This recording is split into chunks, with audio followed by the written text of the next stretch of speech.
Check my levels. Microphone check 1 2.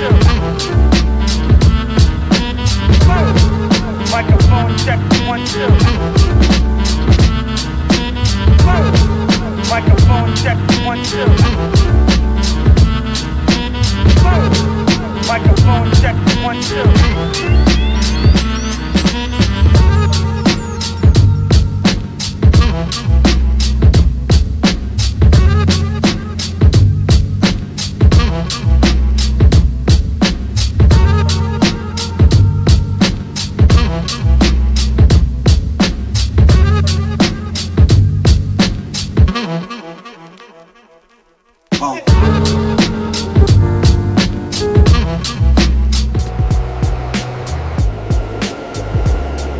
Side B Radio, Sundays 9 to 10 p.m. on 105.1 The Beat, Atlantic City.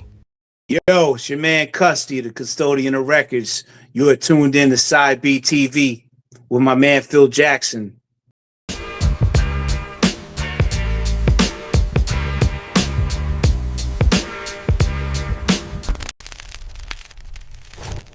And now, your feature presentation.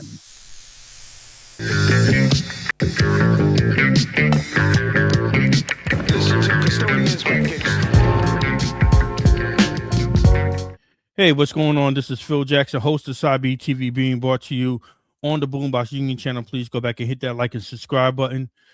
Man, it's been a lot of dope interviews, man. It's really starting to pick up. So, you know, shout out to all the artists that participated in Side B TV with the interviews. You know, more are going to come in the next couple of weeks, man. 2026 is picking up, man. I got another interview with you guys. What can I say about this guy? He's a producer from out of Jersey. I was a fan before I actually even knew him by playing him on Side B Radio. And you know, he's just been a friend for so many years. He's gave me so much good music, man. And he keeps getting better and better and better each time. And now he's officially on Side B TV. He's been on Side B Radio a couple times up at WPRB. And, you know, we're going to have him on 105.1 The Beat also. But without further ado, I got my man, the Custodian of Records. What's going on, man? Hey, what's going on, Phil? I appreciate the kind words, bro. Hey, look, man, I want to thank you for coming on because this has been, you know, in the making for a while. You see what I'm saying? Because, you know, you actually, you know, been on the radio with me a couple times. Like your knowledge of not just hip hop, but just Jersey hip hop is extensive. To be honest, you know everything that moves hip hop wise, whether it be underground or mainstream. That's why I always respected you, and you always respect the artists. They might not have the same style that you have, but you respect the hell out of them. So first and foremost, bro, where are you from? Because I know you're from Jersey, but like what part of Jersey? And the only reason why I ask is because, you know, I just want to get a feel for, I want my audience to get a feel for, you know, the type of style, the type of flavor that you came up with, and, you know, who were you around that created the Custodian Records. So you could break all that down for us, bro. Well, I'm from Montclair, New Jersey. That's Essex County. So if you think Essex County, you got East Orange, Newark, Irvington. So that's basically Flavor Unit headquarters. So there were guys like, growing up was OPP, you know, like Naughty by Nature. Then there was Lords of the Underground, and of course Redman. You got Funkorama record on the back, I see. And yeah, man, that was just, and also 3 members of the Tupac's Outlaw Immortals, Yafeyu Gaddafi, and Young Noble and Fatal Hussein, all 3, you know, passed away. Rest in peace. Yes. They're from my town. They're from my town. So a lot of people don't know that the Outlaw Immortals was mostly comprised of Jersey MCs. Yes. And And yeah, they lived in my town. So I grew up looking up to them, like Bruce Washington, that's Fatal. You know what I mean? Like and before that, they had a little rap clique called The Plague. Okay. And then they had NSN, ONS. See, I was friends with all their little cousins and brothers, so it's like I grew up listening to their tapes and stuff like that. So that's kind of where I'm at, like the Jersey side.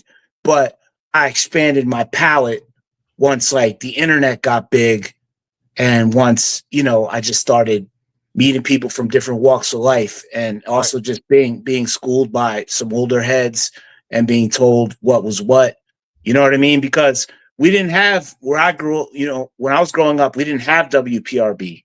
You know what I'm saying? Like we had Stretch and Bobbito. Right. So for me to like get acclimated with stuff like the Raw Deal Show, and like there's this site, this guy Lays, who's a great guy from he lives in VA, but he used to like he had like all the tapes archived on normalbias.org, I believe.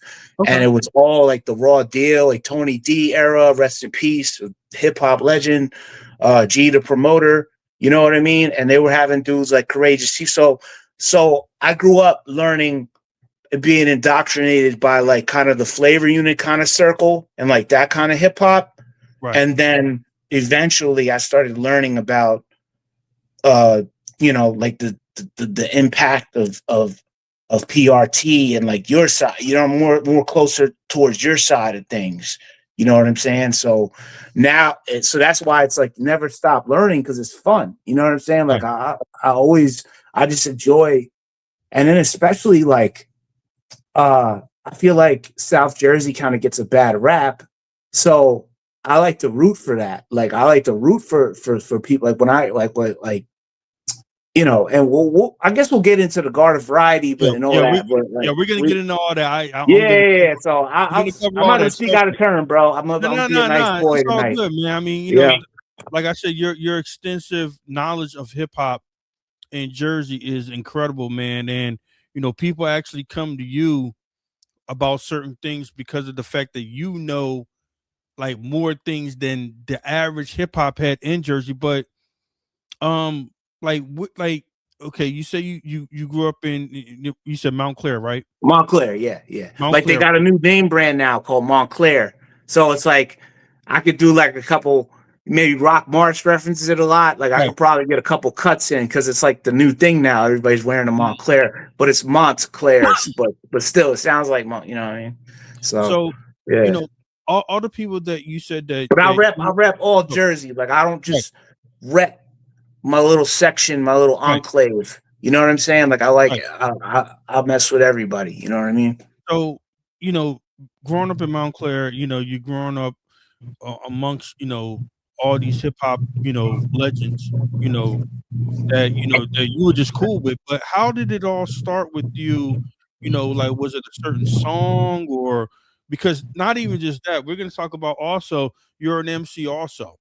So like how did that all start for you, and was it a certain song that got you intrigued in hip hop? So break all that down for us.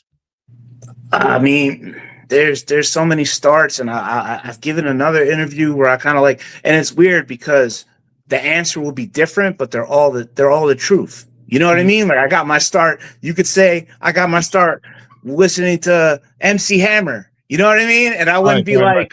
I wouldn't disagree, you know, or you know what I mean, like something whack.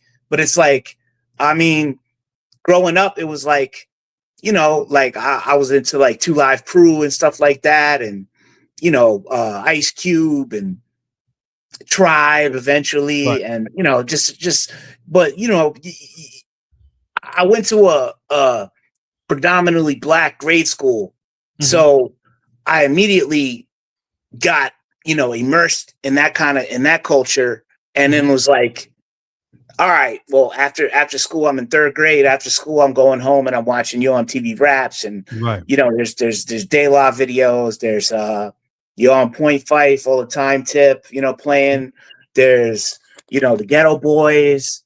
There's just so many, just so many different rap dudes. Like, and then eventually I started getting like people would make me like, I mean, it would be like, what was it? Digital Underground, you know what I'm saying? Like the Humpty Dance, like stuff like that. Like people may think that's corny, but to me, I was like, that shit is dope. Like that to me, that like rest in peace, Hump, man. That was a revolutionary like record, you know what I mean? Like the Black Sheep. And, I mean, you name it, you know what I mean? Just the early, but I'm mostly like an early 90s guy. I started developing my taste buds in early 90s. I'm 44. So you gotta keep in mind I'm a younger head than a lot of people. So there was like Marky Mark. Like I wasn't listening to Marky Mark, you know what I'm saying? Bro, But that was what we were getting, you know what I we mean, were for a all, while. to be honest, not to cut you off, man. The artists that you named, because you basically named the majority of the artists that you named were West Coast, or they don't come from the East Coast. And to be honest, man, if you're a real hip hop head, back then you listened to all of that. You didn't say, "Oh, this is whack," because I'm not gonna lie. I listen to Digital Underground. I listen to Two Live Crew. I listen to, and of course, NWA, Ice Cube. Yeah, And yeah, all that, yeah. because it was good, great hip hop, man. So, but go ahead and continue, bro. I'm sorry I cut you off.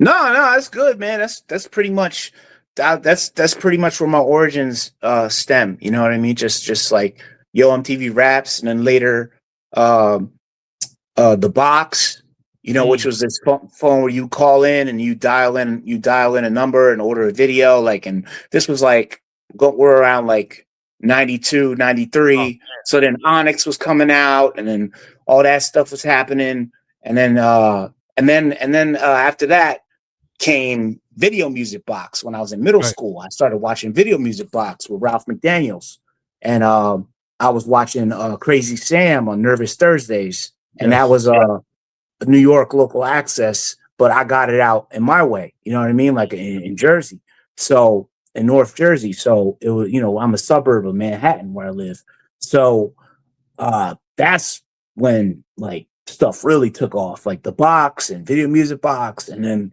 listening to like dudes like DJ Enough and Funk Flex, and you know, getting into the Source, you know, getting a Source subscription, and you know, just all like the standard kind of coming up type deal, you know what I mean? And then in the back of the Source they had like a DJ startup kit, and my dad bought it for me. You know, I got a Gemini startup kit, and I came with one turntable, a mixer, and a tape deck, you know, which I still have. It's actually in front of me right now. But yeah, and I was like in 7th grade, so it's like, and then, you know, from that, buying records at the, you know, we had a record store called Crazy Rhythms. We also had a record store called Jams Records, which was like a little bit closer to a Fat Beats, because it was like primarily hip hop, and they would have like in stores. I think like Chi Ali went there, and then I also had up the street was Crazy Rhythms. That was the more like everybody went to it, and that was, you know, I would get every 12-inch that came out. Like I wasn't a DJ, but I always was like getting singles, you know what I mean, like. Whether it was like Organized Confusion or Strictly Roots, or, you know what I'm saying, like a Fat Joe or anything, you know what I mean? Anything. And, you know, I could go on for days, just all the people, but yeah, nah, man, just pretty much how just standard stuff, going to Nobody Beats the Wiz, and getting CDs, getting K Solo albums, and being a Columbia House and that whole scam. Remember when you like pay a penny? And you'd get like you'd have them deliver it to your neighbor's house, so you wouldn't get in trouble, like type stuff. Bro, like, yeah, man. Like, I still think I think I owe probably a good $400 to Columbia House, man. Yeah, it's just like it's like here's a CD, here's 20 CDs. We're gonna ruin your credit forever. Yeah. But like I had, you know, it was that there was like, I mean, I wasn't in any record pools. But I was always, you know, where I shopped, you know, was the 12-inch hip hop, you know, section. So it was like that was my record pool, you know, like, so I was getting all those, everything that was hitting, you know what I mean? So yeah, man, that's just kind of like started my journey.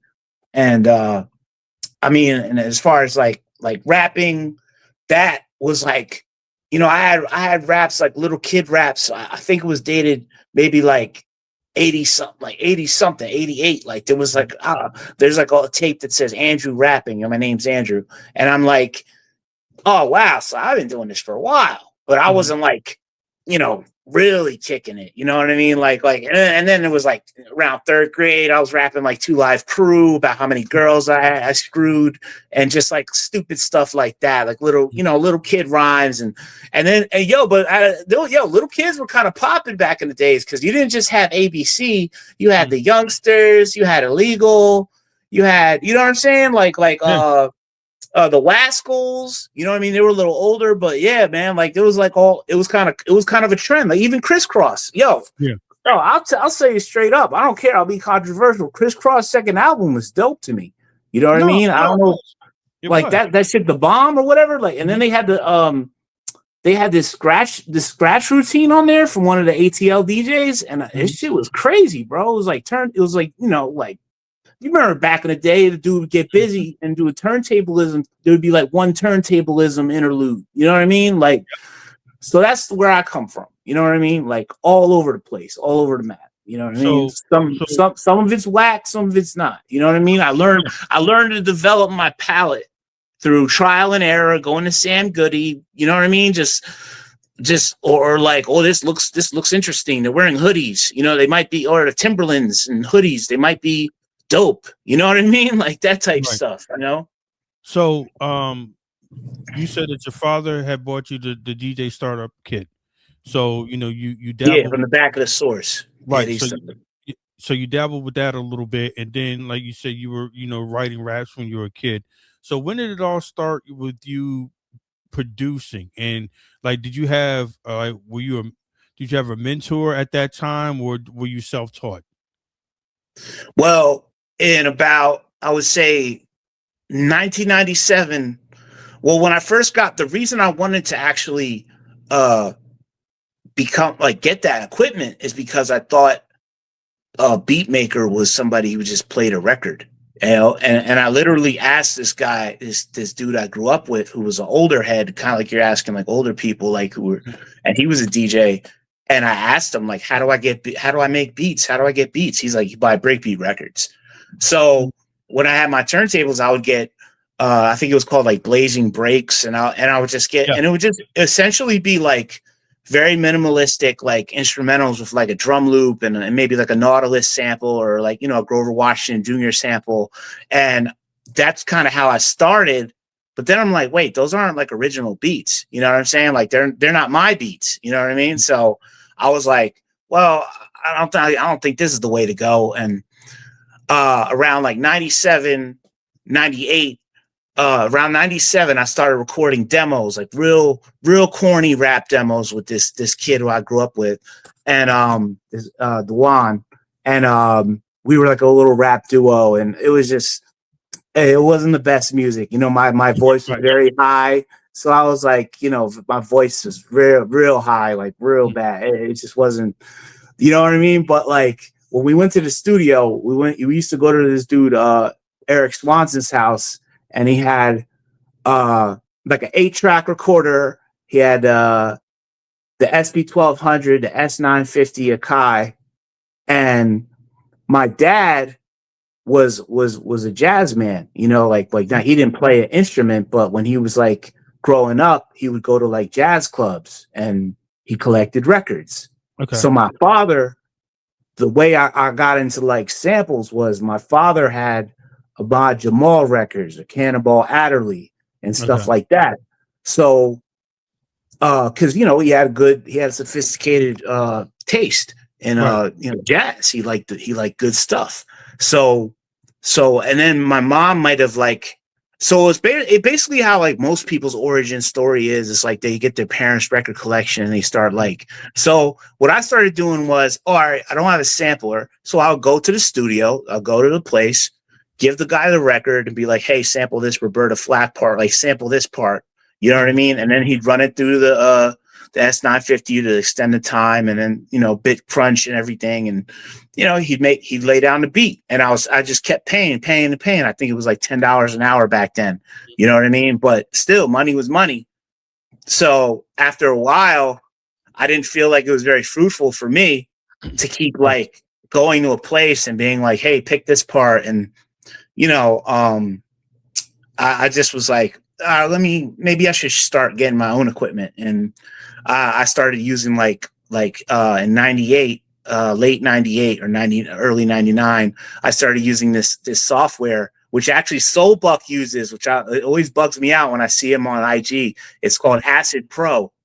But it was called like Acid back in the day. And then, so that's like, I started kind of like, playing with that and, just making garbage, like terrible stuff, you know what I mean? But it was like, I started, and then eventually you run out of your parents' record collection and you're like, well, what do I do now?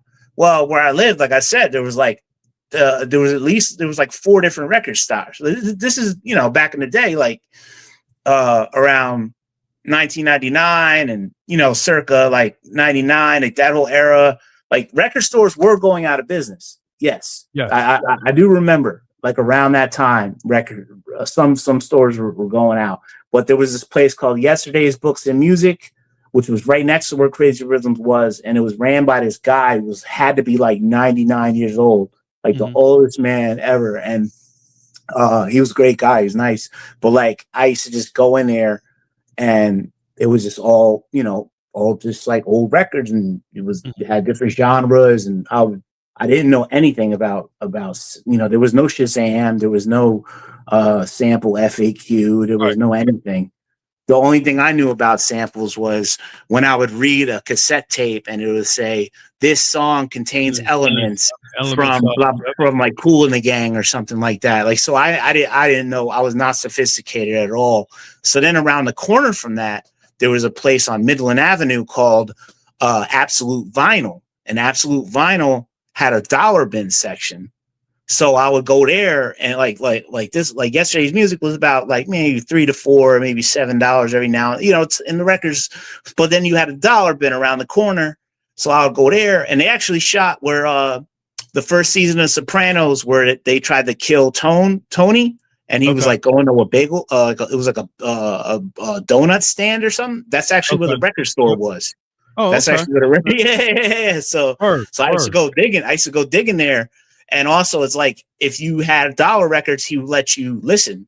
Like he would let you go on, like actually, because he wouldn't let you play the expensive records. But yeah, man, I took like so many L's, man. It was just like, to this day, I'm a trial and error, person when it comes to like collecting records. Like I don't pretend to know all the answers. It's just, I just, I know what I like, and I usually, I these days I have to listen first before I buy anything. You know what I mean? That's one thing that just has that, unless it's like a flea market or like a swap meet or, that kind of deal, where it's just like.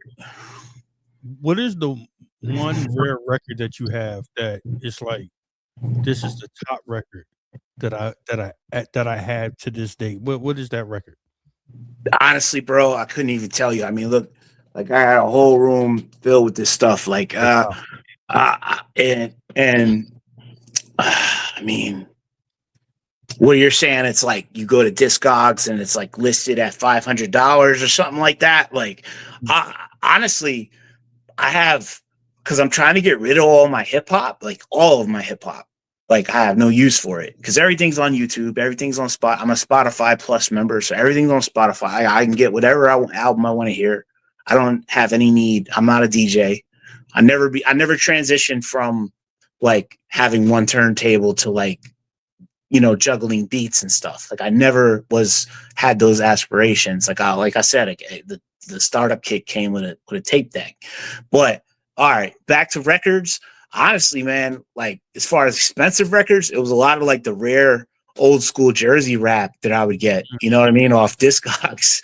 But there ain't no like sample record that I really consider like the holy grail, because I mean, I've gotten those records and I've sampled them and I thought I was the man. Mm-hmm. And then you're like 10 seconds later, somebody's like telling you on Twitter, yo, Alchemist used that like 5 years ago. And you're just wow. You know what I mean? You're just like, oh, it's just like ruins everything. You know what I mean? Like, you're just like, man, I mean, I'll still use the song. I don't care. But, there's no honor amongst, what I mean? If people, I mean, it's funny. It's funny how back in the day, everybody used to just sample like, James Brown records and stuff like that. And it was all acceptable. But now it's like, I'll actually have the original copy and it'll be like a Polish, like disco record or something crazy. That's what I mean. Like by like, Holy Grail type stuff.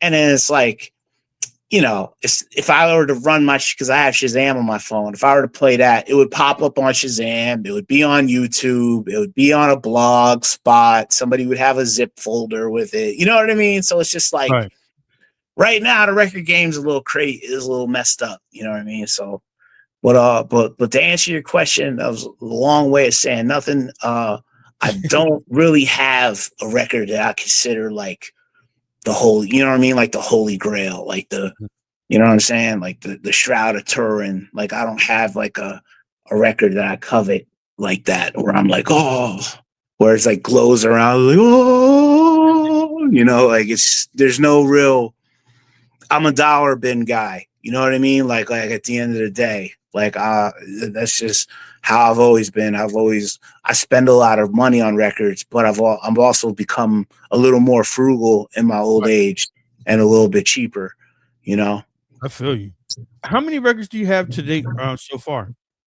Well, I mean, I would say, somewhere around the 1,000 range, like maybe in my crib, because I had a storage unit, but my dad didn't want to pay it or whatever, because he had some of his stuff in it, and it was kind of like, and then he was like, I don't want to keep getting that. I don't need the stuff that's in there. So he said, all that's in there is your records. So I basically had to come get all the records and and just find a way. Like there's like a crawl space in my apartment. There's a couple things, but I mean, just store them in my little makeshift office where I'm sitting now. And but yeah, I got some joints, man. I got a lot of records, a lot of crap.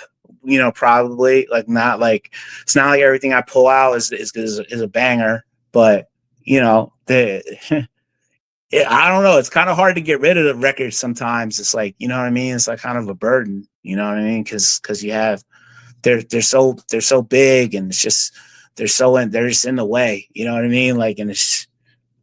I want to ask you a question. Mind of a producer. Is it sometimes that you have a record and you're like, you know what?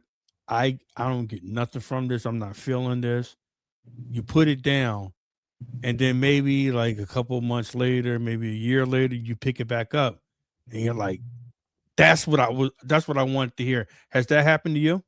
Oh yeah. Like if there's like a prog jazz record, like you might not hear like a coherent kind of loop. Like you won't hear nothing like melodic. It'll just be like, like jumping all over the place. Mm-hmm. And then you'll revisit it like 5 years later, and at like 13 minutes in one of the songs, one of the drum, like something will finally hit. You know what I mean? Like it'll just be the perfect like loop. Like I'm a loop hunter. I love loops. Like, so it's just like when I hear that one thing, I'm just like, oh, or even chop or whatever. I'm just like, wow, like that's dope. You know what I mean? So, but yeah, I've definitely, I love revisiting, because like I don't really have the bread to be constantly like digging right now. You know what I mean? Like I don't have the money like that. Like I'm not, so, I gotta keep revisiting. There's some records I sample, and I'm not one of those people that just disposes of a record. I say use every part of the buffalo. You know what I mean? Like, so I sample everything, drums. Like there's people that'll just buy a record for $25 because it has a drum break, and that same drum break is on a Paul Nice drum library record. You know what I mean? So it's like, who really cares? You know what I mean? It's like, come on, man. Like, well, you're going to waste all this money? I was like, nah, man, I'm going to get that Christine McVie record. I'm going to find I'm going to find an actual sample on there. You know what I mean? Like, no one flipped this. I don't, and if they did, I don't care. You know what I mean? I like it. Sounds good. So who were some of the producers while you were growing up that you looked up to that made you want to become a producer? I mean, there's so many, like, I mean, there's like like Hank Shockley and the Bomb Squad. Like I got into like the way I grew up. It was like I always tell people. I told the last person who interviewed me this.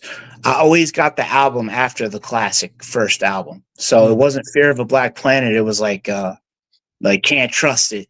They're like no, no, no, no, and then like all that stuff. Like and then later on when I get to Arizona, and so it's like so I was into those type of beats. I was into like of course like the Dr. Dre type of stuff, like the and then Tribe, but then I would say I really started to fanboy out was like DJ Muggs type stuff, like when Cypress Hill dropped, I just became like a total stan and was just like down with anything with Soul Assassins and just a big fan of Muggs.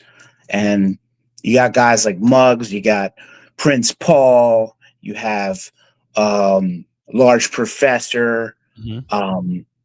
I didn't mention this guy in the last thing I did. Buck Wild, absolutely, and very underrated. Very underrated. Oh, I mean, criminally under. Gee whiz, man! Like just his remixes and just all his stuff is just amazing, and he's still active now. So shouts to him, and just the whole DITC and the Beat Nuts when they did Intoxicated Demons. I was just totally. That album was a no skip, no fast forward album cassette tape for me, man. Which one? Was Intoxicated Demons. Oh, because it was an EP. Short and sweet. That was, I'm telling you, man, that was a pure instant classic, man. And that doesn't get talked about enough also, man. Yeah, and it kind of was like a Cypress Hill vibe too, because like Rain in the Tech kind of had like the guitar, like the rock guitar in it. But then it also had like and it's crazy because I was at this spot called Joe's Pub in Manhattan like a really long time ago, like 15 or so years ago, and Curious George was there. And I was a huge Curious fan, like huge, like all that CM Family M stuff and just all that stuff and like Beat Nuts and Native Tongue. But I remember I met him and he had this dude with him and it was VIC. And then I was like, he was introducing him. And I hadn't even known that this was the guy that was like, I got more rhymes than Puerto Ricans got cousins. And he was talking about records and he was on the Intoxicated Demons EP. And he's also part of the, I think the Ghetto Pros and then the Groove Merchants and he was down with Godfather Don and he was doing this. So it's like he had this whole other situation going on. I remember him and I didn't know. I had like no idea. I'm just like, oh, hey, your name's Vic. Oh, that's cool.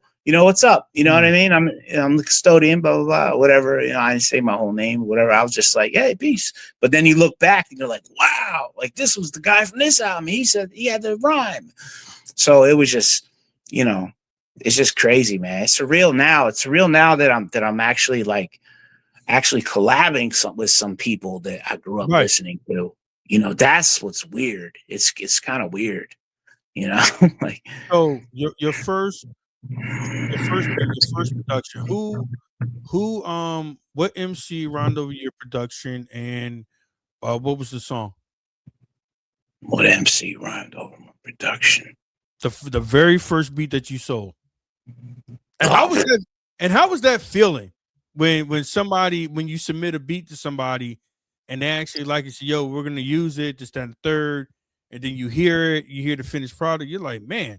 So it's a two-part question. Who was the first one? And how did that make you feel when you heard? Well, I mean, honestly, nobody ever really cut me a check. Like I had one artist recently who gave me some bread, and then another cat gave me some bread. But that was, to be honest, that's fairly recent. I didn't really charge for beats, but I would say like my first like notable kind of production was I had a little beat tape that I made. It was all MPC beats and had drums and everything.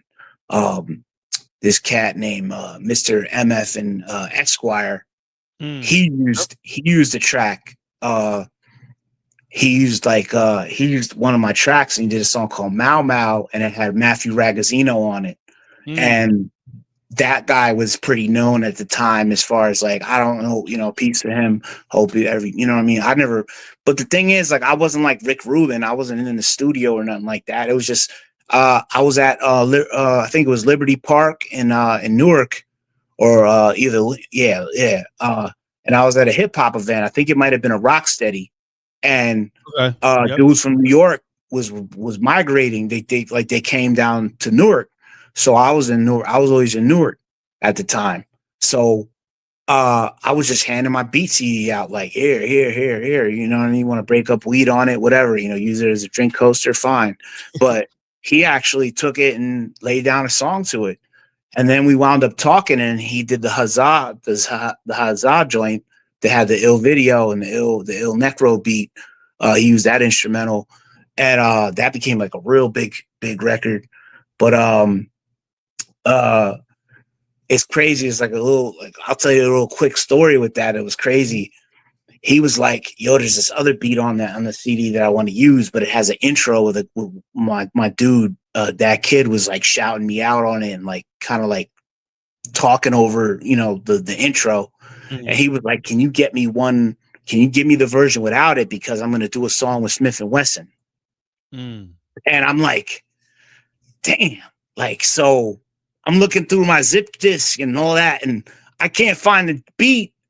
So it just kind of fizzled away. And then after that, he kind of looked at me like I was a bull-isher. You know what I mean? So I was just like, oh, man, like I kind of like ruined that. I squandered that opportunity. You know what I mean? But it would have been there would have been an Esquire and Smith & Wesson record I had my stuff together, but I didn't have the original file. And it's crazy because I had a friend who had a radio show in Jersey City, and he would play my beats for all the interviews he would conduct. And he moved out to Cali, and I asked him, I wanted to put out my old stuff. So I said, hey, do you have those old beat CDs I used to give you for your show?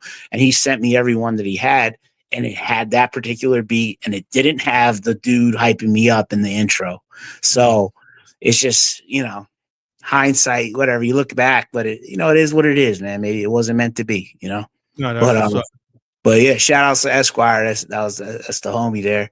But like, yeah, he's super, super talented. But I mentioned him because that was kind of like a first time. This was when Combat Jack was popping, and like Rosenberg had Real Late with Peter Rosenberg. You were on the radio, like, you know what I mean? So I'm kind of like jumping right to some of the bigger cats, you know what I mean? Because I don't want to be like, oh, MC Soup Can, and you're like, who's that guy? And he's like, yeah, it was nothing like that. And I hate to like shatter the veil or unleash or unveil the truth about it, but I wasn't getting, nobody paid me, nobody's paying me. They was just my beats were just circulating around, and they were using them like people would just use it for a mixtape or something, So let me ask you a question, man, because that's interesting that you said. Looking back on it now and knowing what you know now, do you wish you would have went into another direction, meaning that you would have said, hey, maybe I do need to start getting paid for this? Like, do you wish that would have happened back then? I mean, I was kind of a boorish character, like during my show stuff, which we'll get into, but like my show era, you know what I mean? And then being the MC, I was a battle MC, so there was a lot of parts of me, which was kind of a boorish, like, kind of like bull in a china shop to some degree, and a kind of like quasi-confrontational type in your face, kind of Suge White type shit, you know what I mean? But for the most part, I was actually like, when it came to production, I was like a real, docile and very kind of like, oh yeah, that happened. Oh, gee golly, you know what I mean? Like I just was like, I was naive. So, when someone would use something, I would never hit them with no lawyer, no cease and desist. I mean, there's still people today. There's people that done me dirty, like just recently, but I'm not even gonna. You know what I mean? I'm not gonna. Yeah, man. Even now, that's so crazy because people still don't. There's no honor code, and hip hop. You know, it's not. You don't have to give any names, but give me an example where you mean that they did you dirty. Like they use an instrumental. Like there's somebody selling something now, and it's just there's an instrumental that's not. It's mine. I made it, and somebody's taking credit for it. So it's like that happens, but that happens to people. I mean, there's a dude named I'm gonna change, you know, because I don't even want to, you know what I mean? This ain't a Vlad interview. I'm not gonna be get messy with it, but it is what it is. Like sometimes you give two MCs a beat, when one will say they pass on it, then he'll do it, then he'll record it, and then they feel as though because they pay for the studio session that they own the beat, or you give somebody a beat pack.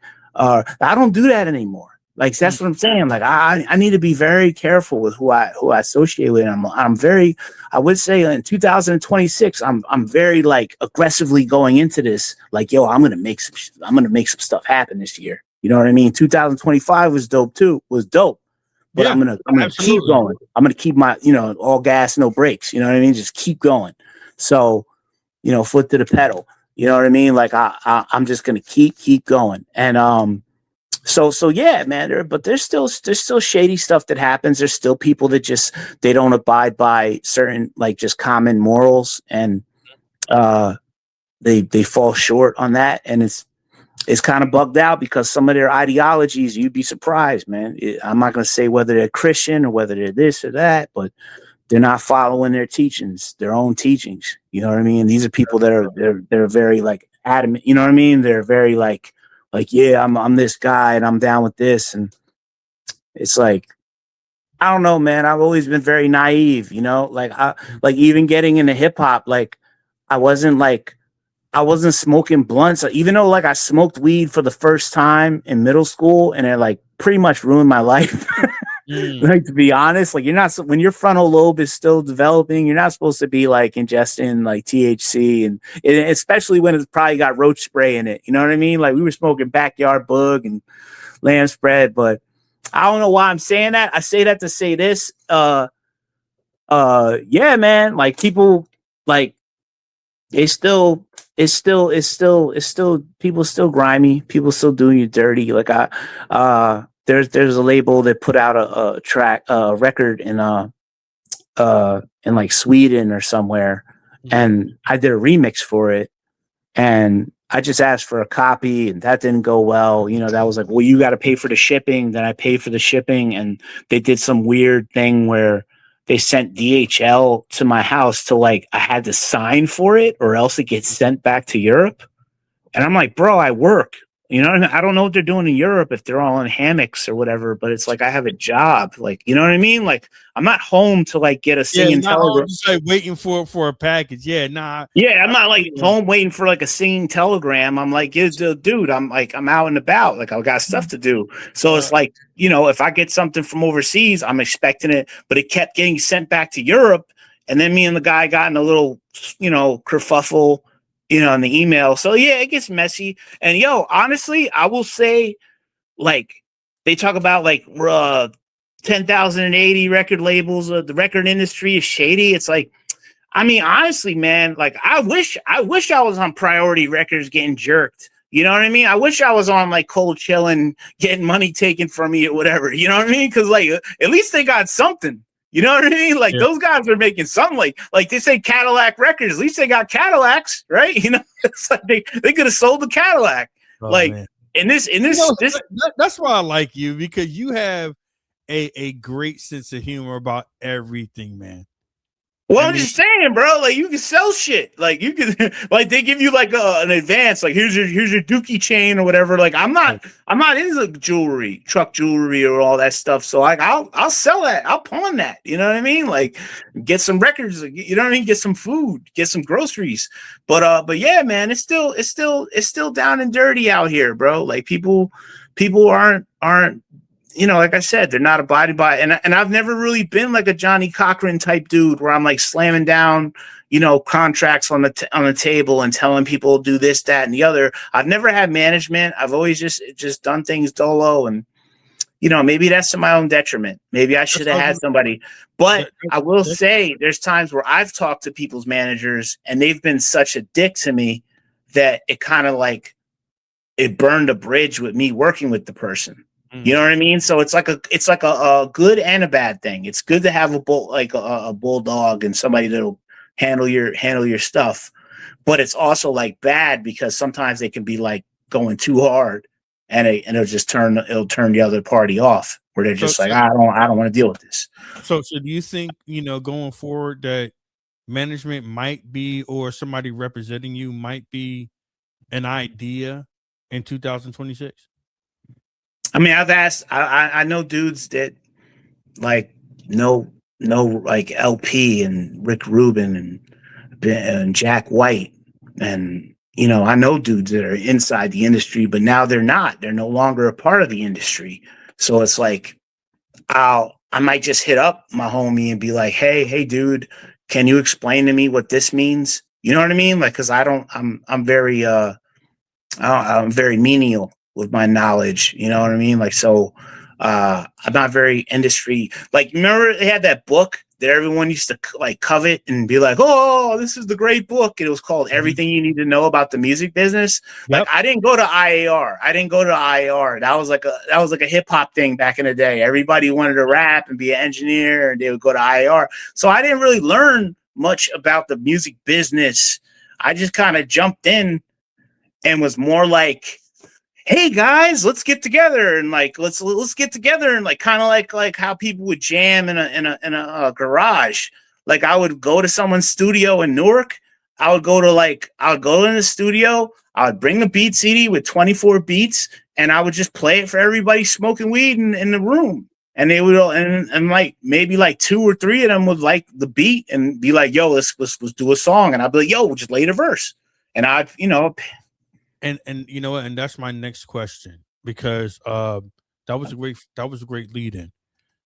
The Garden Variety. When did you start that, and how did that all come about? What year did it start? Or where? Because it was North Jersey was South Jersey. I mean, you were everywhere, and that was a great time, man. So tell me about the Garden Variety. Oh, that one I'm gonna give you. I've been rehearsing that answer, but it's probably gonna come out terrible. But I'm gonna give you an abridged version, a long history in a very abridged way to where it's like concise.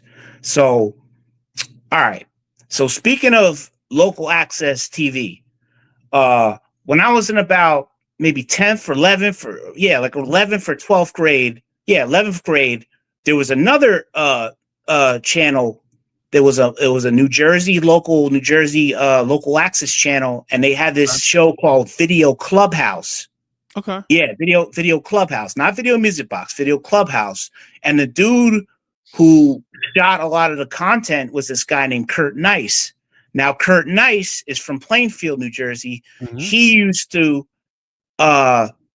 he created the hip hop magazine, the DVD magazine, the Smack DVD. Like he did Shades of Hip Hop. You ever heard of Shades of Hip Hop? Yep. Where they used to, so he would have like everybody on it, like every like industry guy. He had the cipher. He taped the cipher with Cannabis and Big Pun and all those guys sitting at the table. So anyway, I say that to say this: he had a show where he was always on, and he was shooting footage, and it was this place called the Pipeline in Gaptown in Newark.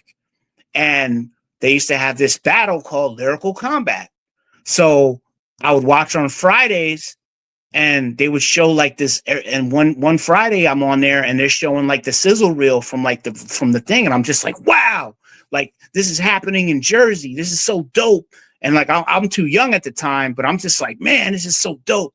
And I was like, just like I can't wait, blah blah blah. So fast forward to me being in high school in 12th grade, 12th grade, somehow maybe through the message boards, there was this chick named Jaji G from the Boom Squad, Tame One's crew. Mm-hmm. And she used to do this thing called Plug Action, where she would send mass emails it was like an AOL account of all the different shows, like at New Eurekan in New York. And then there would be like Jersey events, and there was one at this place called 8 Park Street Studios in Montclair, in my town. So I was shook to go. I wanted to go, but I was also like, oh man, I don't want to be whack. Like, cause I was really pursuing my rap career. I wasn't, and it was open, and it was open sampler. It was open sampler, open mic. So you could bring this place was so cool. You could bring your sampler and play beats.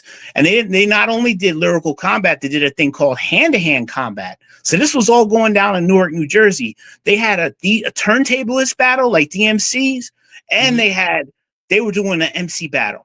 So I started frequenting this open mic, and it was ran by this guy named who's like my mentor. This is the reason I mentioned these as two men. Kenneth Rogers, my man coach, he had the ASR 10. He would always bring it. He would always have beats loaded up. Dudes would just get open. And my man Black 45. Okay. So also a dude who used to come out there was DJ Ox, who you may know of. Who passed away recently. Rest in peace to him. But so he was from out in Trenton. So through their events, I was kind of getting a little glimpse of like, yo, there's dudes from Trenton coming out here. There's dudes from Passaic. There's dudes from Patterson. There's dudes. It wasn't even, I was like the only Montclair dude there.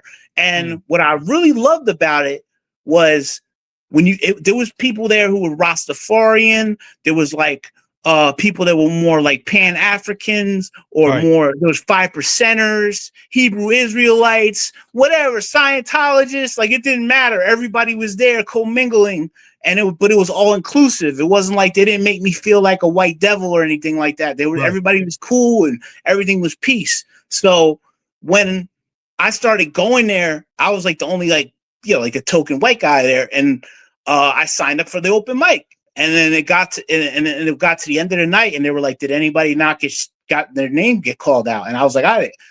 And I got up there, and I did well. You know what I mean? I was freestyling off the dome. They had my man Ja Prey was playing the instrumental, and I went off the dome. But what I'm saying is, it was a sense of community. It was like it was all people from different walks of life. And before the show would even start, they would have a cipher, like they would pass the mic around and you would introduce yourself. And it was just like, you know what I mean? It was just real. It had a real warm vibe. You were smelling the incense. So it was like, kind of like, it was just dope. Like it was hood. And it had everybody there, thugs or nerds or this. It was just like, all inclusive. So I love that about that situation. So eventually, Black 45 became less active. Well, he was the host. He became less active with his showcases. So I was like, in my early 20s, and he did a couple beat battles. He did one at this spot called the African Globe, and I was like, yo, can I do is it cool if I do a beat battle at this at 8 Park? And I'll have you host it. And I wanted, since he was an MC also. And then there was another guy named Rhino CMZ from Boom Squad 2. He produced I think The Art of Time Traveling on That's Them, the second Artifacts album. Mm-hmm. And he was the co-host. So I had a producer and an MC as the host. So that was my vision. And I did it, and it was around the time of the Iraq War. So it was called, instead of Weapons of Mass Destruction, it was Weapons of Mass Production. So I did that. I did a beat battle. So I'm thinking like, all right, we'll get a couple 50 people, a few warm bodies in there. And it was like out of control. I filled the entire basement. Like it was crazy. I let this Chinese girl in for free from New York, and then she started like heckling from the back. I was like, bitch, I let you in for free. What the fuck? You know what I mean? Like I'm just experiencing this, kind of like the whole situation. Right. I had DJ Chaos. Like we had a separate room where he was spinning breaks. DJ Chaos was the DJ for Artifacts. Rest in peace. He passed away too. Yeah. That was a friend of mine. He did my first event. You know what I mean? Like he DJ'd my first jam. So and he was at like all on the rap battles I used to be at. He would be on the boards, all that shit. Like. So rest in peace to him for sure, man. And he was always like just playing the rare breaks, and like, so he was in one room the way I tried to set it up, where you would have one room when it's so. Anyways, and then people brought their beat machines, their MPCs, and all this. This is before like DAWs and all that stuff, and people weren't really doing like the computer beats. Like, so dudes were just bringing their machines, and it was a huge success. So then I did a second one, and that was a success too. And then I did a series of shows called the Midnight Marauders show. So that was like, and it was at the same venue. So those are both successful. Like not saying like financially, but like, you know what I mean? Because you got to pay a sound man, you got to pay this guy, you got to pay the venue. When you know how it is, man. When you're throwing an event, you're down to nothing. So after that kind of, I was drunk one night and I said something that sounded like, I guess, a terroristic threat, because there was other musicians that rented out space, and they said they didn't feel comfortable with me being in that venue. So the guy said, you can't do shows anymore. So he canceled me. I got canceled, pre-cancel world. And so I just kind of like licked my wounds and fell back and was like, all right, they don't want me anymore. And it was crazy because the last show we had, I quit my job at the supermarket and everything. I was a cashier, and it was Young Z, and the entire outs were there. Like the whole Outsiders just popped up out of nowhere. And this was like right after 8 Mile. So Young Z was like was almost like mainstream, relatively mainstream. Mm-hmm. So it was like a huge deal. And Piff James and all that. He's doing this thing with Planet Asia right now. I think he was there. Yeah. Young Z, everybody, because my man Billy Rhodes was showcasing that night. That's a good friend of mine. His name used to be Youngblood. He was a battle rapper out in Newark, or he's from Hillside. But anyways, that was a big night. And then I quit, and then they told me you can't use the venue anymore. So I have no job, and I can't use the venue. So that kind of put the kibosh on that. So I just, like I said, I just kind of fell back for a little bit, started going to other people's little shows and just kind of like being supportive. And then I got the itch again. And then I was like, you know what? I did these beat battles. I did this. I ushered in the rap kind of gradually, because I didn't want to make it like rapidy rap. I wanted to, you know what I mean? So then when I did the Midnight Marauders, that was all hip. That was rapping. People were rapping. So then I was like, yo, I really want to do it, man. I really want to do it. Cause now I'm developing friendships with people from like Camden and Trenton and, the Jersey Shore and, my area, like Essex County, of course, East Orange, Newark. And, this guy, Paul Holman, he owned a bar called the Armory Tavern, him and his brother, Phil. And it was on Sussex Ave, up the street from Baxter Terrace Projects. Mm-hmm. And I went there like 3 years before I did my first show. But the thing is, they didn't know me. But it was like they kind of were like sussing me out. Like, who is this dude? Is he like, you know what I mean? Is he kind of an infiltrator or whatever? You know what I mean? It was kind of like not playing me out, but it was just kind of like they didn't know me like that. So. Right. And I met them through my man Joey Glasses. He lived in Montclair. He actually lived around the corner from me. So we were always hanging out, smoking weed or whatever. And then he brought me around these dudes, and it was crazy because Phil, my man TJ Subtraction, and that kid, my other home, who he plugged me in with everything. He had crates of like Cool Keith and just like crazy underground stuff that I like, the Geno Bites or whatever, like, you know what I mean? Or Del the Funky Homo Sapien. And I'm like, what? Like, these guys are from like Newark. It's like, what? Like, you know what I mean? Like, cause I was like more of a backpacker nerd back then. So when I saw that stuff, it was like my jaw dropped. I was like, wow, I didn't know like people listen to this shit. I thought I was the only one, you know what I mean? Like, so they were supposed to DJ a party, which wound up getting canceled. And then that night, I just chilled at the venue, smoked, talked, just build about hip hop, and then nothing ever came of it. So then that dude who I mentioned earlier, Kurt Nice from Shades of Hip Hop, he started doing events there. And because I had been at one point a known battle rapper, like I'm not talking about like a cappella, you write a rhyme and you find out about everybody's convictions and how many times they snitched and about their baby mama and blah, blah, blah. This was like you had to have a beat on. You had to go off the head. If you spit a written, you got booed. That kind of time, that kind of era. So, anyways, like I kind of lost my train of thought. But what was I saying?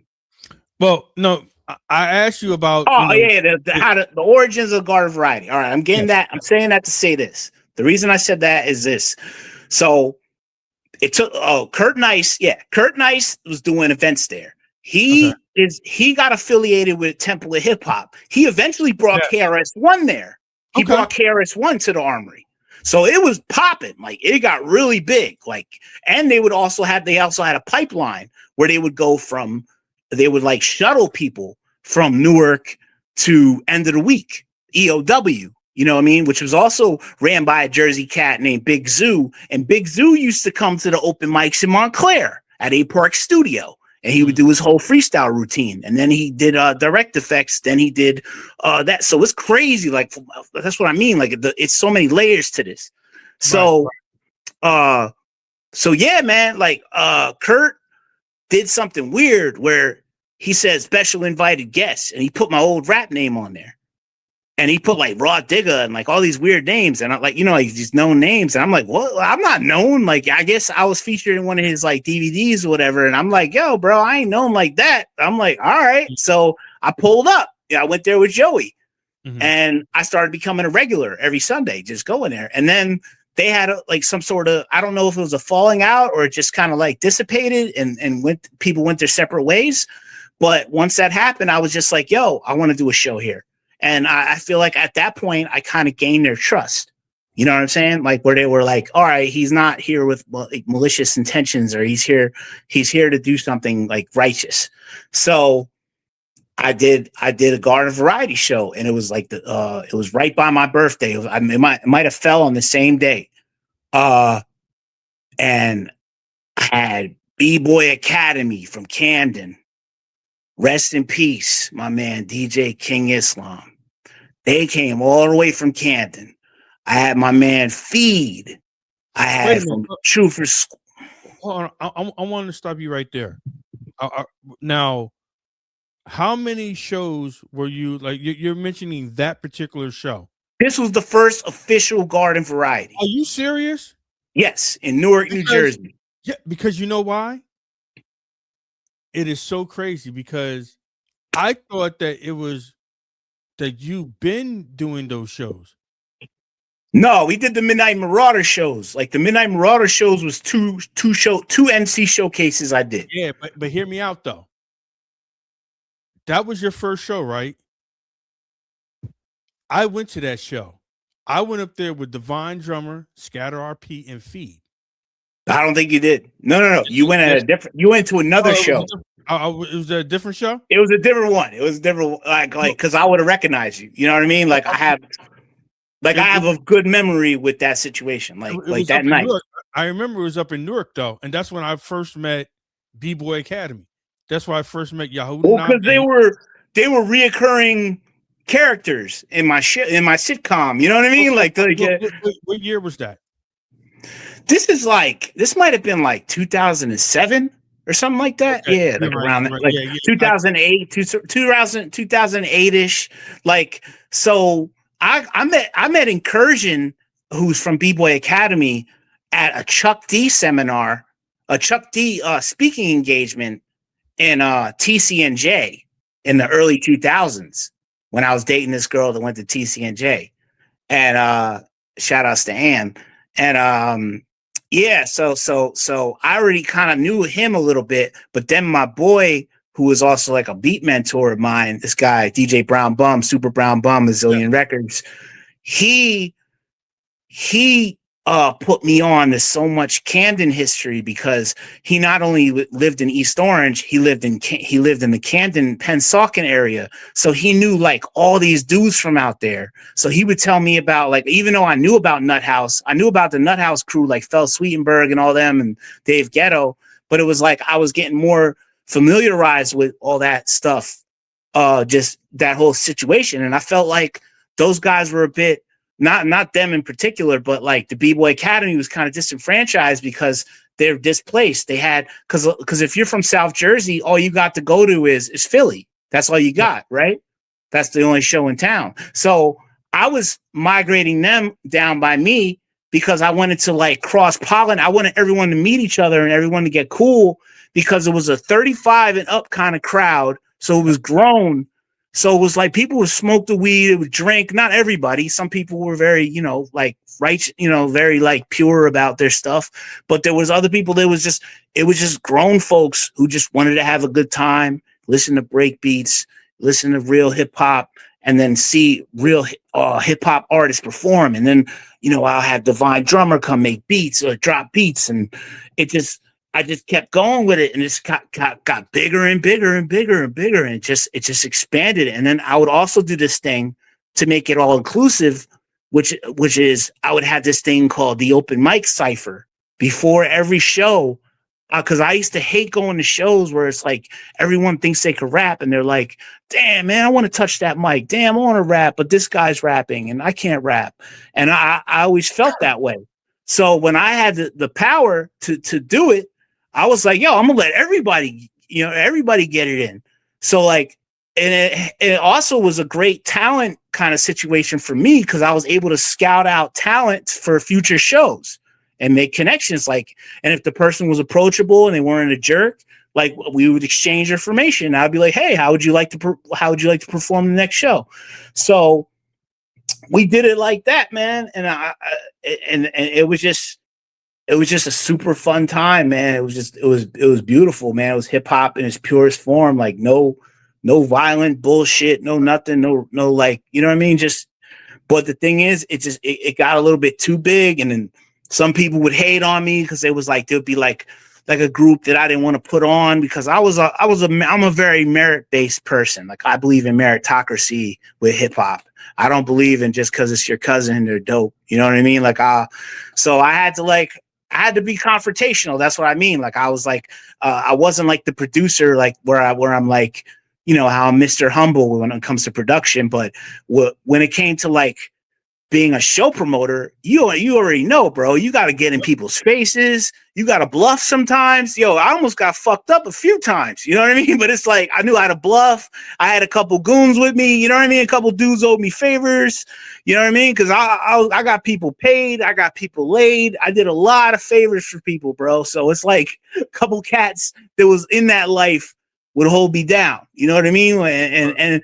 And there was actually a show where a bunch of like little bloods, like they were like Menudo bloods though. They weren't like real deal Holyfield guys. You know what I mean? Like they were kind of like, Mark Anthony kind of bloods. You know what I mean? So they used to come, they came to the show, they tried to break it up. And it was like, nah, bro, now Cypher, we're not letting that happen here. You're not breaking it up. You're not turning it into they was flagging around people. It was like, bro, no, right. This is a flag free zone, man. Like we're just trying to have fun, bro. We just want to have fun. And that's what I think, like, like I used to watch this documentary called American Hardcore all the time. And that was my template, which is where you can do hip hop anywhere. And then also like, I looked up to guys like Fab Five Freddy because he wouldn't just fraternize with people who were like from the streets and like hip hop, like Busy B or whoever. He was also down with like Andy Warhol. So that's kind of what my show was about. It was like we had bums, we had crackheads, we had thugs, we had rich motherfuckers, we had nerdy college kids, we had everybody. You know what I mean? Like, and it was a predominantly black crowd, but it was like everyone was accepted. You know what I mean? Everyone was good. You know what I mean? So it was like, and I thought it was just hip hop in my opinion, I thought it was hip hop in its purest form, New Jersey hip hop. Because I used to go to a lot of shows at Court Tavern in New Brunswick, and nobody was repping Jersey. Everybody was saying they were from Brooklyn. Everyone was repping, like, I'm not trying to call nobody out. Peace to everybody out in New Brunswick, because I love New Brunswick too. They got an ill hip hop history out there. But a lot of those dudes used to always rep Brooklyn or different, for whatever reason, they would rep like different states, and they wouldn't really hold, like, I guess because they were opening for guys. Mm-hmm. Like there would be like a New York artist and they're opening for them. So I guess they wanted to like whatever posture and be like, yeah, I'm originally from Staten Island or whatever, you know what I mean? So there was people like that, and I didn't feel like that Jersey vibe. There also wasn't that sense of community. And the reason that I brought up the two guys before me, Black 45 and Kenny, was because, like I said, it was a community. They passed the mic around, everybody talked. And so when I did my thing, I made sure I was very like vigilant and attentive. No matter how drunk and belligerent I got, I don't drink anymore. I haven't had a drink since the beginning of June. So I'm done with alcohol. I don't do that. I smoke a little weed. That's about it. But it's like, man, it was just, we had a really great run with that situation. But what happened was, the business closed down. When the business shut down, they did another event after that, which I supported. But then the business shut down, like shortly after the it was called the Raw Forum, and then the business closed for good, and it was another situation where it was like, all right, well, I don't really have a place. So through Facebook, I guess I was friends with this guy named Will Casso. Yes, shout out to Will Casso, yeah, who's an iconic, Jersey, Trenton graffiti legend. And I was like, yo, because I saw he used to do his Jersey Fresh Jam stuff and he was involved in that. I said, yo, you seem like the guy to talk to about venues. Would I be able to maybe we could chop it up about doing an event, like a joint venture or a venue, like if you could find me a venue, I want you to showcase your art or whatever, like bring your artists out or whatever. And like his graph dudes. So he was like, come meet me at this event. And the thing with being like a graffiti artist and being kind of established is you kind of dip your toes in two worlds. So this was like some type of like where we were was some sort of like government space where it was like a woman that's involved in the Trenton tourism board, which is like probably a made up job because who the fuck, you know what I mean? Like who's looking at that? Like, oh, right. Hey, honey, we're going to, no disrespect, but so we was there. The fact that I pulled up, my man, Nick Ferrari gave me a ride there and, shouts to him. I met with Will. And I also met Black Collar Biz that night too. Mm-hmm. And I was like, I liked his vibe and I liked Will. And Will was just like, yo, I'm down to do a show. We can do the show here. So then something happened because it was, like I said, it was quasi-political. It was kind of like some sort of government situation. So a city, like the city owned the situation, like the space. So they vetoed it. And he was like, well, I got another place. And it was a place where the guy who was running it had declared some sort of squatters' rights. Mm-hmm. And it was called the Atelier. And it was on Allen Street in Trenton, mm-hmm. like right in the hood. And we did the first show. We had to generate electricity from like an ice cream truck next door. And we were really doing it in the park. You know what I mean? Like real primitive, like real back to the roots. There was no roof where we were. There was no roof. It was just a gutted out warehouse.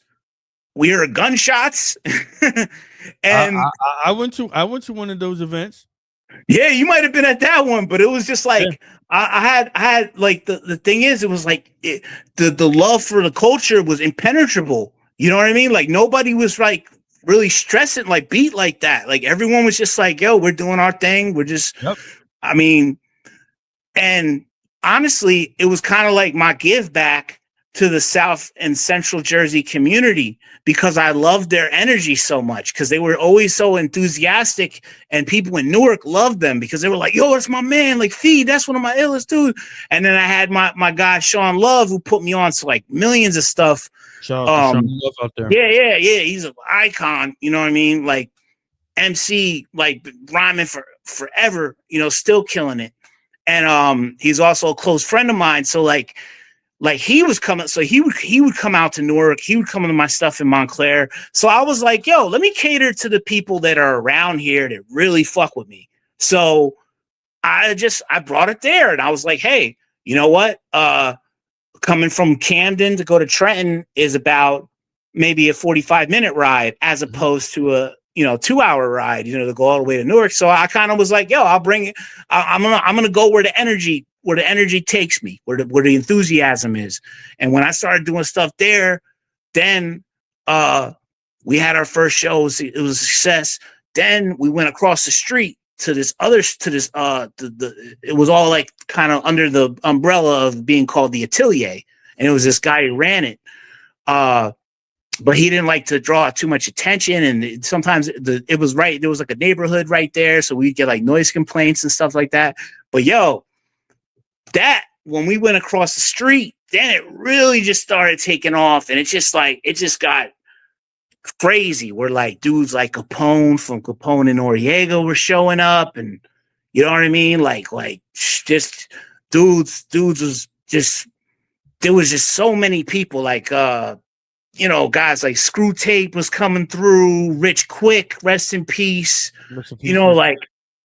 And I just I loved it because it was kind of like you were just like, it was not just hip hop. It was like, they used to have like industry parties or whatever, but it was like a networking situation. Everyone would network and be like, yo, if you're ever out here, hit me up. And that's what I love. That I love that mentality of like, yo, you need a place to stay. I got a couch or whatever. It's like, yo, come. So everyone just started just building with each other. And there was like all kinds of things happening. People was forming groups at my events. I formed groups. I'm not saying I did it personally, but I'm saying like me, like the energy and what I was doing with my shows. It was like I was curating the whole scene. And just being very Jersey centric and just being like, yo, let's get off that block mentality of like, yo, it's only about my block or my area, or like, let's get everyone around each other. Cause we're all, you know what I'm saying? And like, we all have this common thing that we love. And it just, like I said, the shows just got bigger and bigger. And with Will, he was always like bringing his crew, the Sage Collective.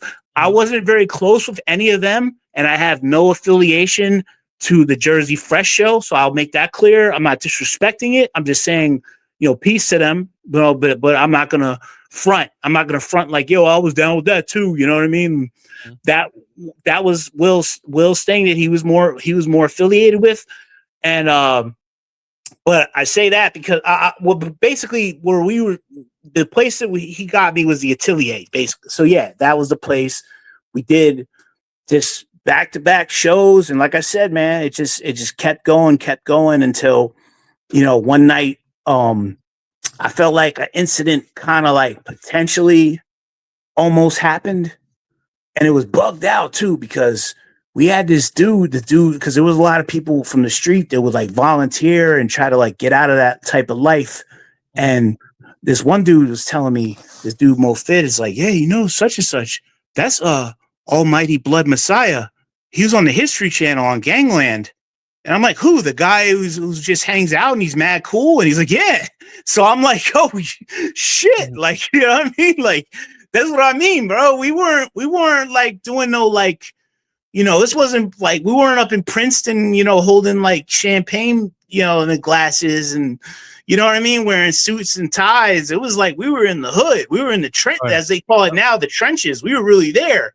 But it was like, you didn't know who was who. Like, so it was like crazy when I found that out. I was like, and he was just, I didn't like ask him or anything. I was just like, cool. He's trying to take a different path now. And he was a real great guy, to be honest. He was a very nice dude. And so it was just like, so we had kind of like little ambassadors and people that would just like, in case something might happen, it was like, we would piece it up. So we had like maybe 2 things where someone was verbal about something, but nothing physical ever transpired. And I'll put that to the grave with me. Any of my events, no fist, no nothing ever transpired. So like for a hip hop promoter to say that, bro, find me one. You know what I mean? I've been doing this for a decade. I did this for a decade. Hold on for a minute. Hold on. I gotta ask the question. Do you think that you'll ever do another garden variety and start it back up? Yeah, but it's just with it's like at this point, it's like for the money, yeah. Like somebody wants to find me a venue, um, do it how I want to do it 100% and do it my way. I tried to do another one. I did one at what's that basement club? The Mill Basement. The Mill, yeah, I remember that. Yeah, yep. The Mill Basement, and that was like more of like kind of a gutter punk kind of hangout, like the more like punk rock kids would hang there. Yep. And I did an event there, and it just wasn't the same. It was cool. Like I actually brought like a young crew called the Beat Lampers from Montclair, from my hometown. I brought them all the way out there, and I was like happy to expose them like to the Trenton scene, and it was kind of like a high school reunion. You just saw a bunch of people like that would always come to the shows, and but it wasn't the same. It wasn't the same. It was pre-COVID. Then COVID hit, and everything was just it was a wrap. Yep. Everything was a wrap. So everything shut down. So honestly, I'm still, believe it or not, I'm still in COVID mind state. Like not saying that I'm like, like holding, putting a mask on every 5 seconds, but like I'm still in that, like, I'm not out. Like everybody's saying we outside. I'm really like, I'm not really outside like that. You know what I mean? Like I work 6 days a week. I come home. I listen to records. I make tracks.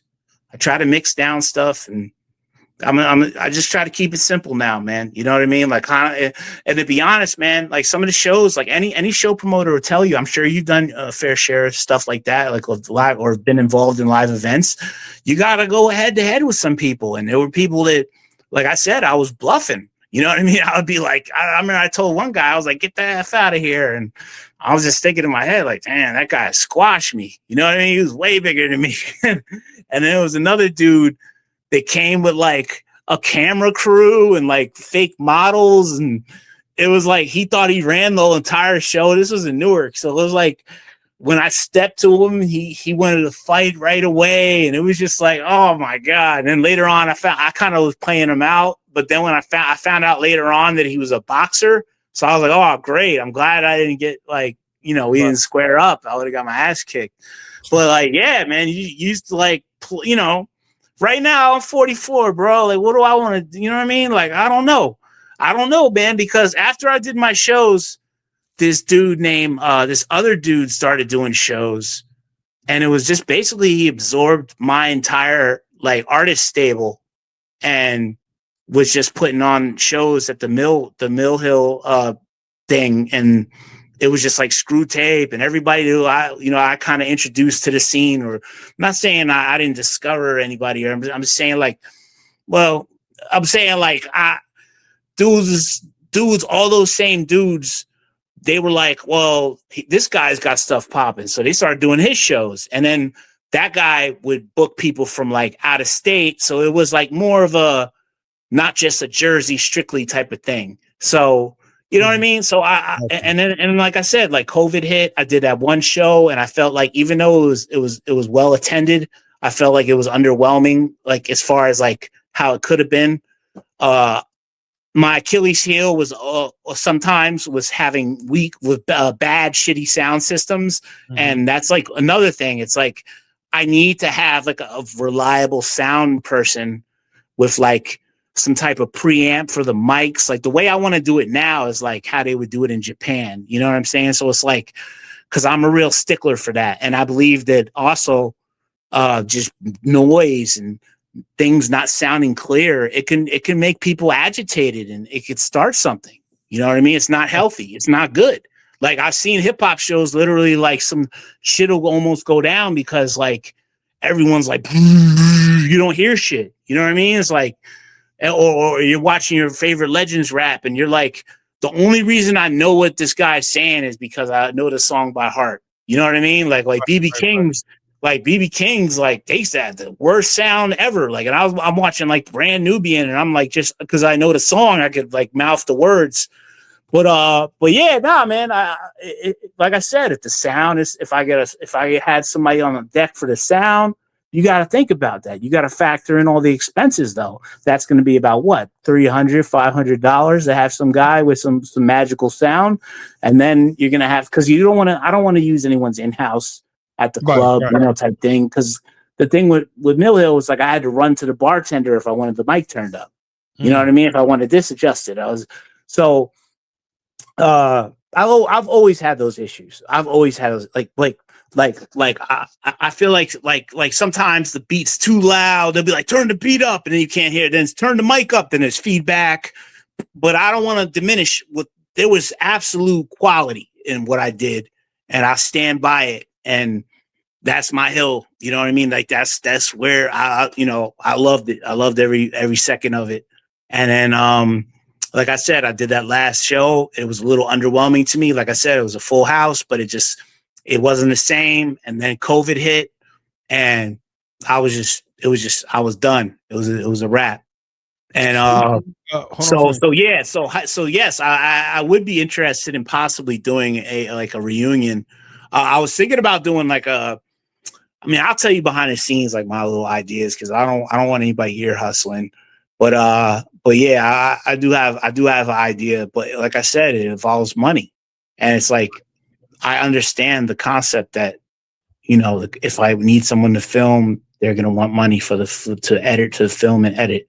If I want somebody to spin, they're gonna want money to spin. They're gonna they gotta lug their equipment. So it's like there's a lot of people. I used to pay people at the door, pay people everything. So it's like people who think I was making out like Daddy Warbucks and walking out there throwing like Benjamins at people.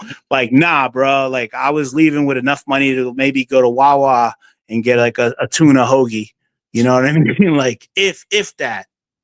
Like one dude was insulted. I couldn't pay him enough for hosting, and I'm like, bro, like I literally can't pay you enough for hosting. Like I'm really like, all right, here's my last $20. Like shit, right.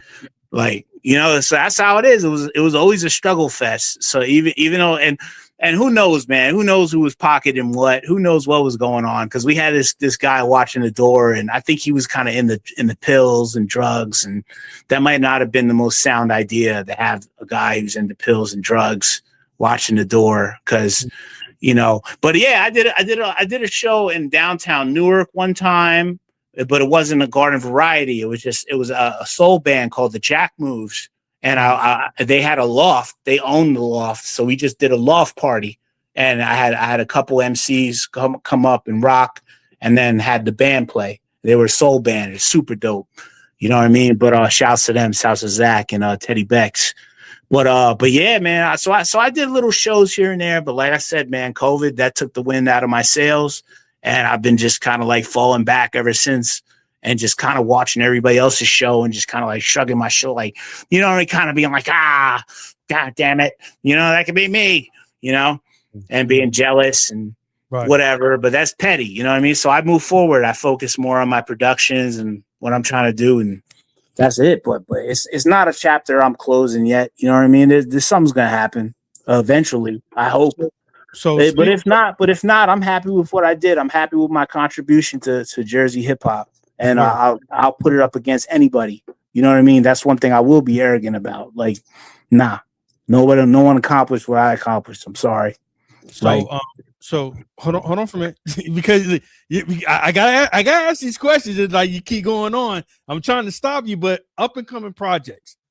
Tell me about the up and coming projects that you got going on right now. What is out that we can go out and support and look out for as we speak? Oh, my bad. Yeah, my bad for the long answers, man. No, it's cool. But I got this summer I did. I mean this year 2025, not 2026, 2025. Back up from the camera a little bit. Yeah, cause you're too close to the camera. We need to see you. Oh, okay. Yep, there you go. Yep. Yeah. So 2025, I did mergers and acquisitions 1 and 2 with Noah the Flood, who's a real known MC out in the underground. If you're familiar with guys like Planet Asia or Husk Kingpin or Mac Hami, or you like that kind of hip hop, you'll love this. You know what I mean? And I did 2 albums with him. And shout outs to Noah the Flood. And that was a dope, I did 2 albums with him like the same year. I was never like a dump god like that. You know what I mean? Where I was just like back to back, back to back. So those 2 albums came out. Then I got an album with this dude, Action Figure. I don't know if you're familiar with him. I know him well. My man is killing it right now in the underground. Yes, killing it. Just dumping left and right, dropping. So I knew him from different walk of life, different time in my life. And he was still MCing, but he was, it was a different situation. Like he came over one day and he bought like a couple beats. And then I saw him like take on so many different, like wear so many different hats. And then one day I was like, well, who's this Action Figure guy? And they're like, that's such and such. I'm like, that's him. So then I was like, yo, have him hit me up. And, through like a mutual friend. And then he never hit me up. So we followed each other on Instagram. And I just was like, yo, I just want you to know, bro, I've seen you do so many things because this guy did so much stuff. And to see him finally find his niche, I was just like, yo, like where it really was like exploded. Now it's like he's a household name in the underground. So it's like I gotta give him, the utmost, props. You know what I mean? Because and I just said that to him. When I said that, I wasn't looking for anything other than I just wanted to tell him, give him his flowers. And he was like, let's do a project. So I was like, all right, that's a no-brainer. You know what I mean? You like loops? That's what I do. So I have that. And then I have my Bandcamp, which I'm constantly up putting on free content, loop tape, like little loop projects that I do because I'm a very loop based guy now. I don't do like the DJ Shadow stuff anymore. Like I used to like to take a drum loop and then 5 different records and place them together and be like a real instrumentalist. Now I'm very minimal. You know what I mean? Like, and I'm not reinventing the wheel. We know who's doing it. Madlib, Alchemist, everybody else. But that's kind of the lane I'm in now. You know what I mean? So yeah, those are my 3 biggest projects of 2025 and 2026. I have an album dropping with this guy named Mighty Theodore out of Lancaster, PA, and he's amazing, bro. Like I should send you a link to his music that I didn't do. Yeah, and his music. Yeah, he's great, man. He's really great, and I think his stuff is stocked out in Crate Diggers, that record store in Philly. So I think so. So yeah, he's a real cool guy. He's got songs with Casual, Mocha Only, Defari. He's got Thurston Owl. He's got Thurston Owl in the project we did. So it's like this dude is super humble, super doper than everybody. I honestly, I don't even feel like he needs all the features. Dude's dope on his own. So I'm very proud of this album. Like I almost feel like this album that I did with him is like NPR levels, where it's like I could see like women drawn to it and people of different walks of life appreciating it for what it is. When does that project come out? That it's technically, well, they're taking it's on UrbNet Records, Canada label, and it's officially dropping January 30th. Okay. So the end of the month, but you can pre-order the vinyl. It's pressed on vinyl, and yeah, that's basically what's happening. Other than that, I just got a couple things in the air. My man Rosewood just dropped. He just dropped. I think it's called the 13th Floor. Okay. He's down with Huss Kingpin. Huss. Yeah. You used to play the stuff that I did with Huss. Well, that's the same way. The same thing with Esquire. Same thing with Huss. They used to get my beat tapes. They would download my beat tapes and do songs over it. So that's how some of that stuff came about. So I got plugged in with Huss, and then Huss got me like a situation where one time Planet Asia rapped over it. But yeah, I got it's like an 11-year-old, like 6 to 7, 8-year-old song, but it just came out. So that's on Rosewood's project, and they pressed a limited amount of vinyl. So that's out. If you check Rosewood, I don't know his website, but that's out right now. But yeah, 2026 is just gonna be relentless. You know what I mean? Like I I'm not even gonna talk. I'm not gonna be a talker. I'm just gonna Right. be Just do a it, man, right? a man of action, and just no more excuses. And if someone, anything else you want to know? Yeah. Is there any MCs out there that you haven't worked with yet that you would like to work with?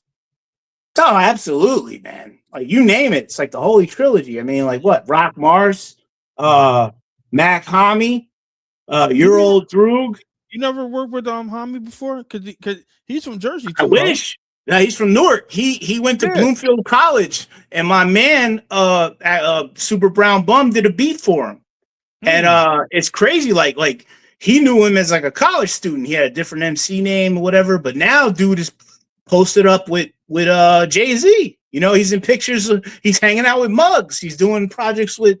He's huge. So it's like, but nah, I never had access to him like that. I knew some people that might have known him, but that's about it. But like, yeah, like that dude. I mean, I would like to work with Crime Apple. I think he's dope.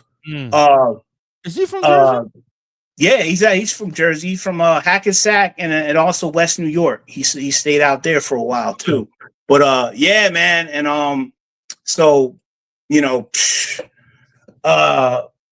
man. So those are kind of the dudes I would love to work with, like the kind of guys that are into some of that type of loop based production and melodic samples. I mean.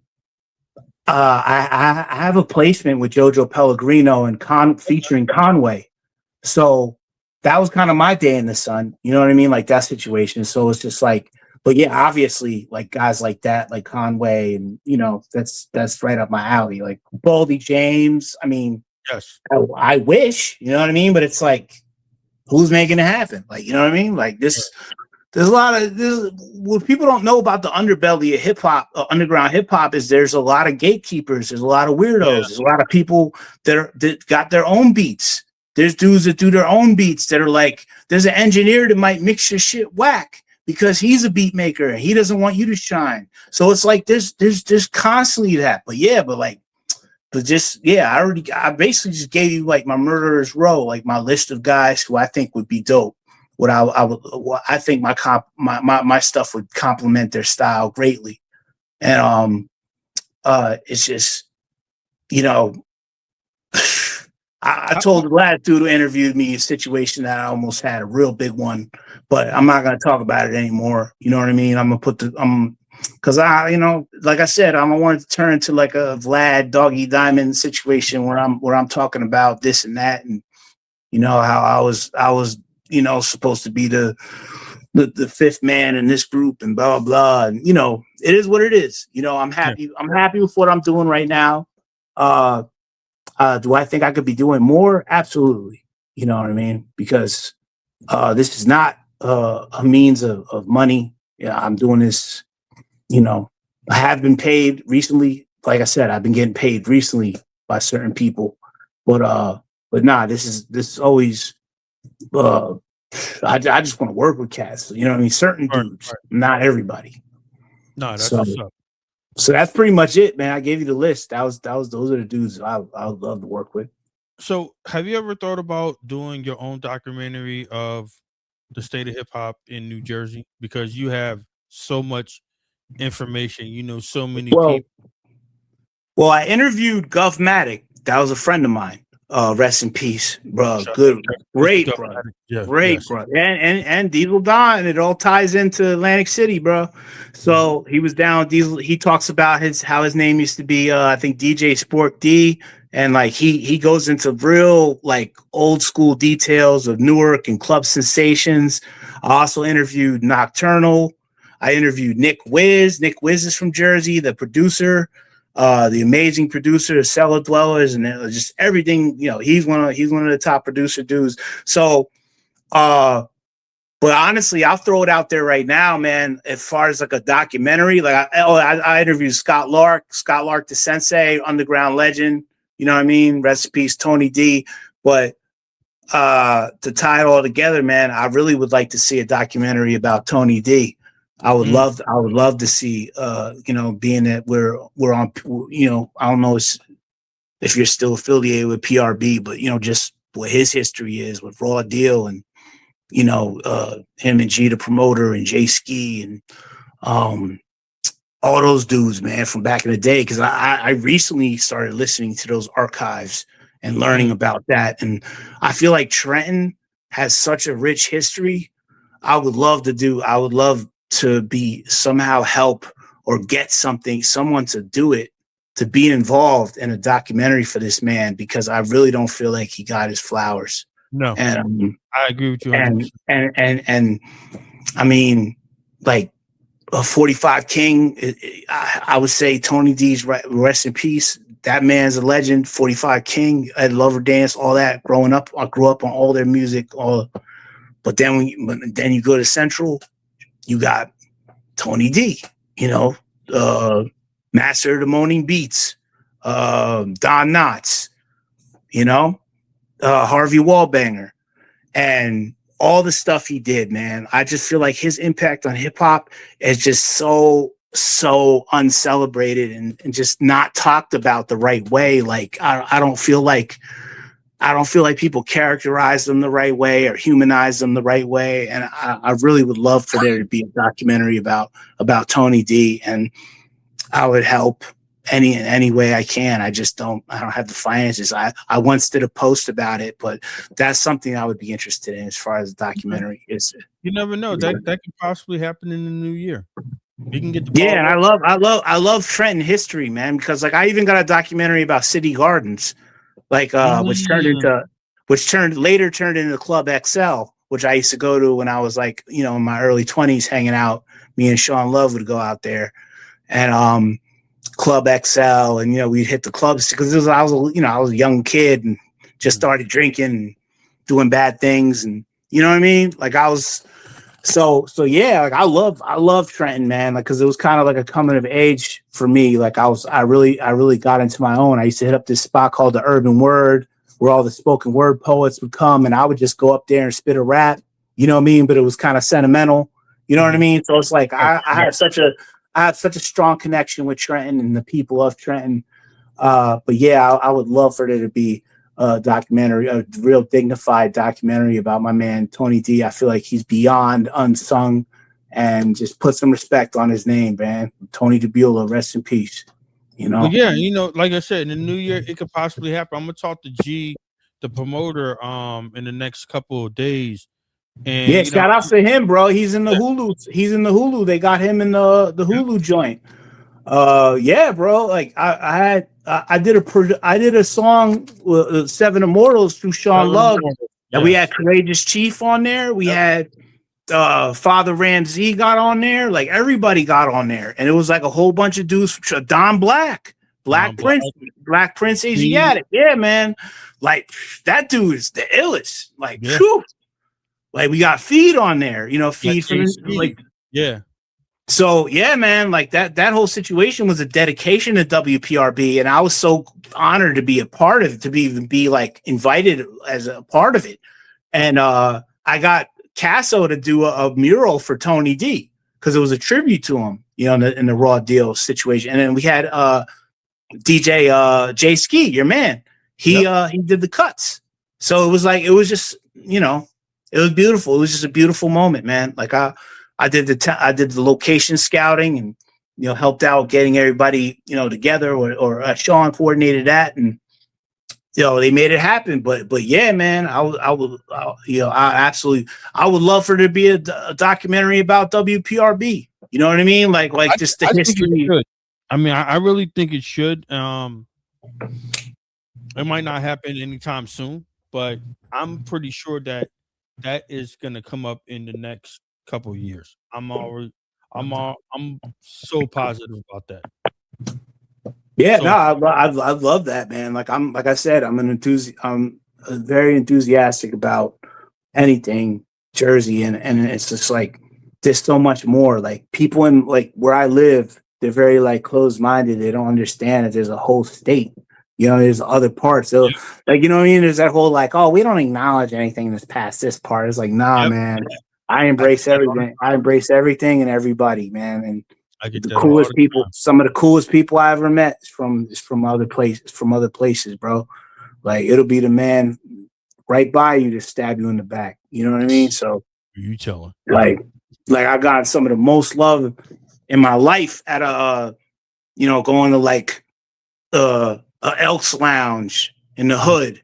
You know what I mean? Or Vauxhall, and you know what I mean? Like I don't know nobody, but they show me love because they're like, oh, he could rap. You know what I mean? He's like, so it's like, I always got love for Jersey, and as much as it infuriates me, certain things about the situation and the mishandling of certain things, it's just like I said though. But I'm not gonna harp on that. I'm just kind of let people do what they do. If they want to do goofy stuff, let them do goofy stuff. You know what I mean? But I'm content with just producing and being a civilian and to a degree. But yeah, man, I would like to see a number of documentaries. They're doing one on my man Tame One. That was a friend of mine. I'm really looking forward to seeing that. You know what I mean? Like, just I think that's really cool that they're doing a documentary about him. You know? No, I mean I think it's just due. I know like a lot of people want to get involved with that, and there's some people that won't get involved with that.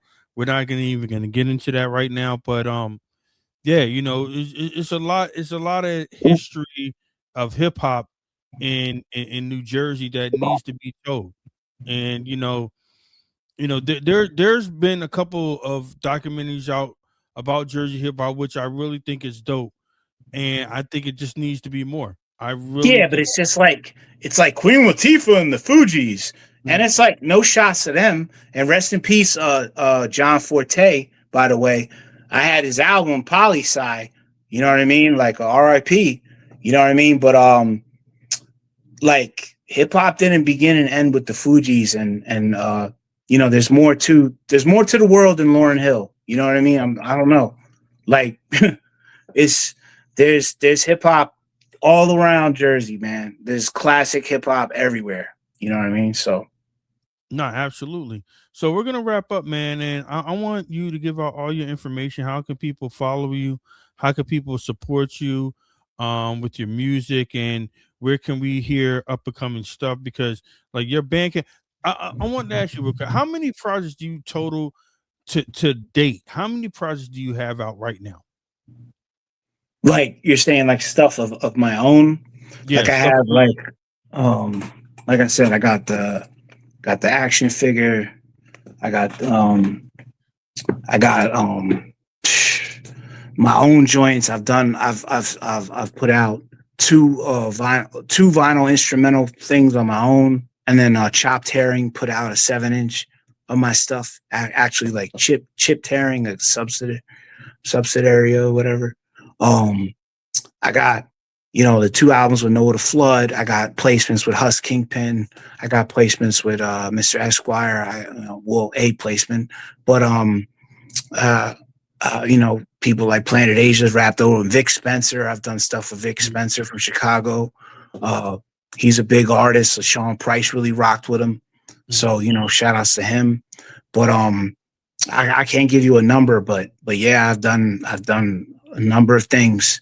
I put out loop tapes, and like I said, that's been my thing, going back to the straight dope, going back to the instant gratification of hearing just a repetitive loop, but it's so melodic and it's the best part of the song, and that's where I want to go with it. And is people may be bored of that by now, but I don't care. I still like it, and it's just a lot of people tell me like, "Yo, man, you need to start doing this. You need to start." I just don't listen. You know what I mean? I only want to do what makes me happy. No, that's what's up, as you should. My favorite project that you put out to date, the Burton music. I love. I think I played every song on that project. That was probably the most organically done one, because everybody, most of the people was dudes from around the way from Newark, and we would go to the studio and I'd pay for the session, or we go halves, and you know what I mean, like, or you know what I mean. It was very hands on. I mixed everything, and actually, my man, another dude who I got some stuff with in 2026 is Passport Rav. Yeah. I went to high school with him. Okay. So, so that's Wow. crazy, right? Like, yeah, it all ties together. Like, Yeah, it and does. him and Blue Azul are doing a project, and Okay. I think I got 2 placements on there, so that should be dropping soon. I don't want to give away too many deets, but yeah, I basically mixed my Burton music at his apartment in Clifton on Cool Edit. You know what I Okay. mean? So yeah, because I was the homie from high school. We were friends.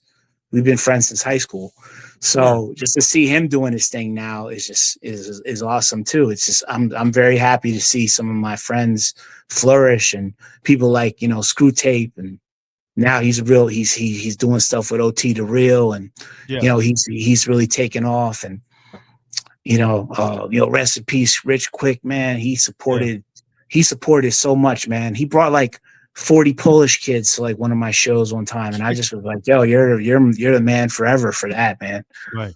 He just, you know what I mean, that dude, man, was a really really nice guy, man. We used to have real long conversations, and because I'll see him in videos with Reed Dollars, and I'm also like, in addition, I'm a dual citizen. I was born in Philly, so that's another thing. I have like some psychic thing where it's like I love Philly too. Like I Mhm. love all the Row House freestyles and the Too Raw for the Streets and Big Star and all that. So I rock with Philly heavy too. Like I love Philly hip hop. That's a whole other chapter. But Right. yeah, nah, man, that's about it, man. I'm just gonna keep moving. People got a problem with that, you just get out of the way, you know what I mean? Get squished. And I'm just gonna keep going, man. Just keep doing my thing. Uh, maybe maybe there's some personal things I need to change, but aside from that, you know, it's like I'm pretty, I don't know. Girls like to tell me I'm complacent and I'm comfortable. That's their way of saying you're lazy and you're not doing nothing. So it's like, you know what I mean? Like I don't want to say that. Like I am with hip hop. I'm very ambitious. You know, it's just with some other things in life I need to take to the next level. But I'm very ambitious, and I feel like 2026 is going to be great. I'm constantly.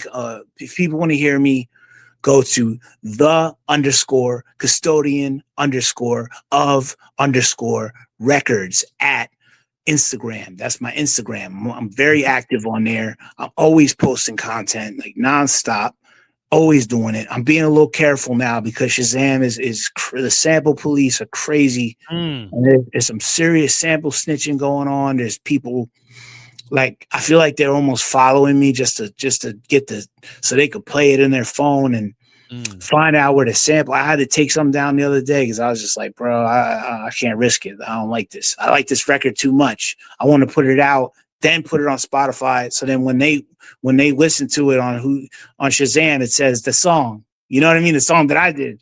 You know what I mean? Like Right. that kind. You know what I mean? Instead of kind of throw people off a little bit and not give them One Eye Willie's gold. You know. So yeah, that's about it, man. I'm just trying to keep going, keep moving, improving as a man. Give out the Bandcamp information too, because that's where Oh, you can find all the project. the Custodian of Records.bandcamp.com. And yeah, that's about it, man. That's what's up. Hey, look, man, I want to thank you for coming on because, like I said, we've been friends for over 15 plus years, and you know, we were introduced we were introduced, but we didn't meet because somebody sent me a record, and I didn't even know that, and it was one of my favorite records of all time, The Custodians, and I had to retire that record because I was playing it so much. And I remember and they were like, well, the guy that sent it to me, he said, well, you know that Custodian Records, the guy that produced it, he's from Jersey. I said, I didn't know that. And then that's how we met. You know, that's how we were formally introduced. And you came down to the radio station. You gave me all your background information about how you started and what you're doing. And, I've been a fan ever since. And anytime that you send me music, I don't even have to preview. I already know that it's going to be dope because I already know the type of quality producer that you are and the type of person that you are. And I can hear it in in your voice how passionate you are, not just the Jersey hip hop, but just hip hop in general. And we need more people like yourself. And I'm so glad that you did send me the two Know the Flood projects that you did. I've been playing that. Oh wow, great. I know I asked you maybe like last week, oh, do you still got the Custodians ones? You were like, well, Phil, I got like 5 of the projects out right now. Oh no, that was me being I know. But playing hardball. I was playing hardball. I was trying to puff my chest out and be a little I was trying to be Scott Storch, you know what I'm saying? Like let you know I'm the man. Nah. It ain't nothing like that, bro. It was just kind of like it was kind of like, you want that one, man? That's from like 20 years ago, bro. Like, bro, you know what I mean? Like, hey, I moved on. You know what? I got it, and I played it on my radio show down in Raleigh, North Carolina. And dope. I got 2025. I did a project. I did at least 7 tracks with my man Griot Noy. Speaking of North Carolina, shout outs to everybody in North Cackalack. He's an exceptional MC. Send me his material too. Oh, absolutely. I'll send you the whole shebang, man. We just did a Lucy. We just did I wanted him to do just a little freestyle and a written freestyle. He just spit it, and I recently got it mixed, and it's on my Bandcamp now. I'll send you the Bandcamp link. It's a free download. Yeah, but Griot Noy, bro, this guy is dangerous, bro, and he's only 26, and he's super, super dope, super humble. Mickey Fax just played our record that we did, and he was bigging it up. You know how he's big in the lyricism community now, Mickey Fax. Yes, so to have him be like, yo, this is my joint, and going off, and he liked the beat too. I was surprised. I was like, oh, he likes the beat? You know what I mean? Like, I thought he would just like the MC. But yeah, man, I got the whole at least 7 joints with him. I'll send you all of them. You might have to do the reverses and the curses or whatever. I don't know. Cool. Yeah, he doesn't cuss that much though. I don't think he's dope. But yeah, man. We're gonna keep going, man, and I'm gonna keep submitting you music. And now, I didn't mean to come off like a jerk about that. I just kind of was like, you know what though? I felt like I was pursuing you. I was like, yo, man, Phil, have me on the show. Phil, have me on the show. I know. But I know you're like a bus driver, man. You're like Ralph Cramden and shit, man. Yeah, so it's like you're out here with that's real shit, man. Like I see the viral, I see the videos, man. What you guys got to put up with. So I don't blame you. At that point, because I know that we were supposed to do this interview maybe like a month or 2 ago. Man, life just be life. You're a busy man. You got a family. Bro, I was like, yo, I had to take a break from everything. I was like, look, I can't do it right now. I'll get you in the new year because this life just be lifing. But yeah, man. Yeah, exactly. It's the one thing I've been hearing people say where I'm like, I absolutely agree. And this is like, I totally understand, man. I didn't take it as a slight in any way, and I appreciate you having me now. So, love's always here, bro, and appreciate you, bro. Look, real quick, when I think of producers, especially in our area, the 2 that come in my mind, like just right off the bat, you and Divine Drummer. I know that there's tons of other producers out there. Super Brown Bum, dope, there's a ton of producers. Men Plus, DJ Men Plus. Yeah. I met him. These are guys. This was when I was outside. Used to meet people. I met him at Court Tavern in New Brunswick, and he's like, I'm from Irvington. And I'm like, I'm from Montclair. And he's like, oh, you can catch the bus. You can catch the number for the blah, blah, blah. And here we are, like, he works for transit too, right? Yeah, I saw him on the train, conducting it. He was like, he's the real conductor. They talking about conductor. Mm-hmm. He's really on the train. He was out the window. He's like, oh, what up? I'm like, what are you doing here?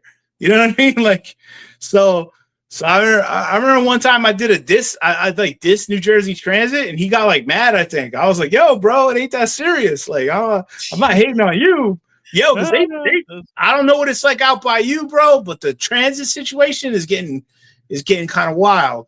Bro, with the delays, and Amtrak.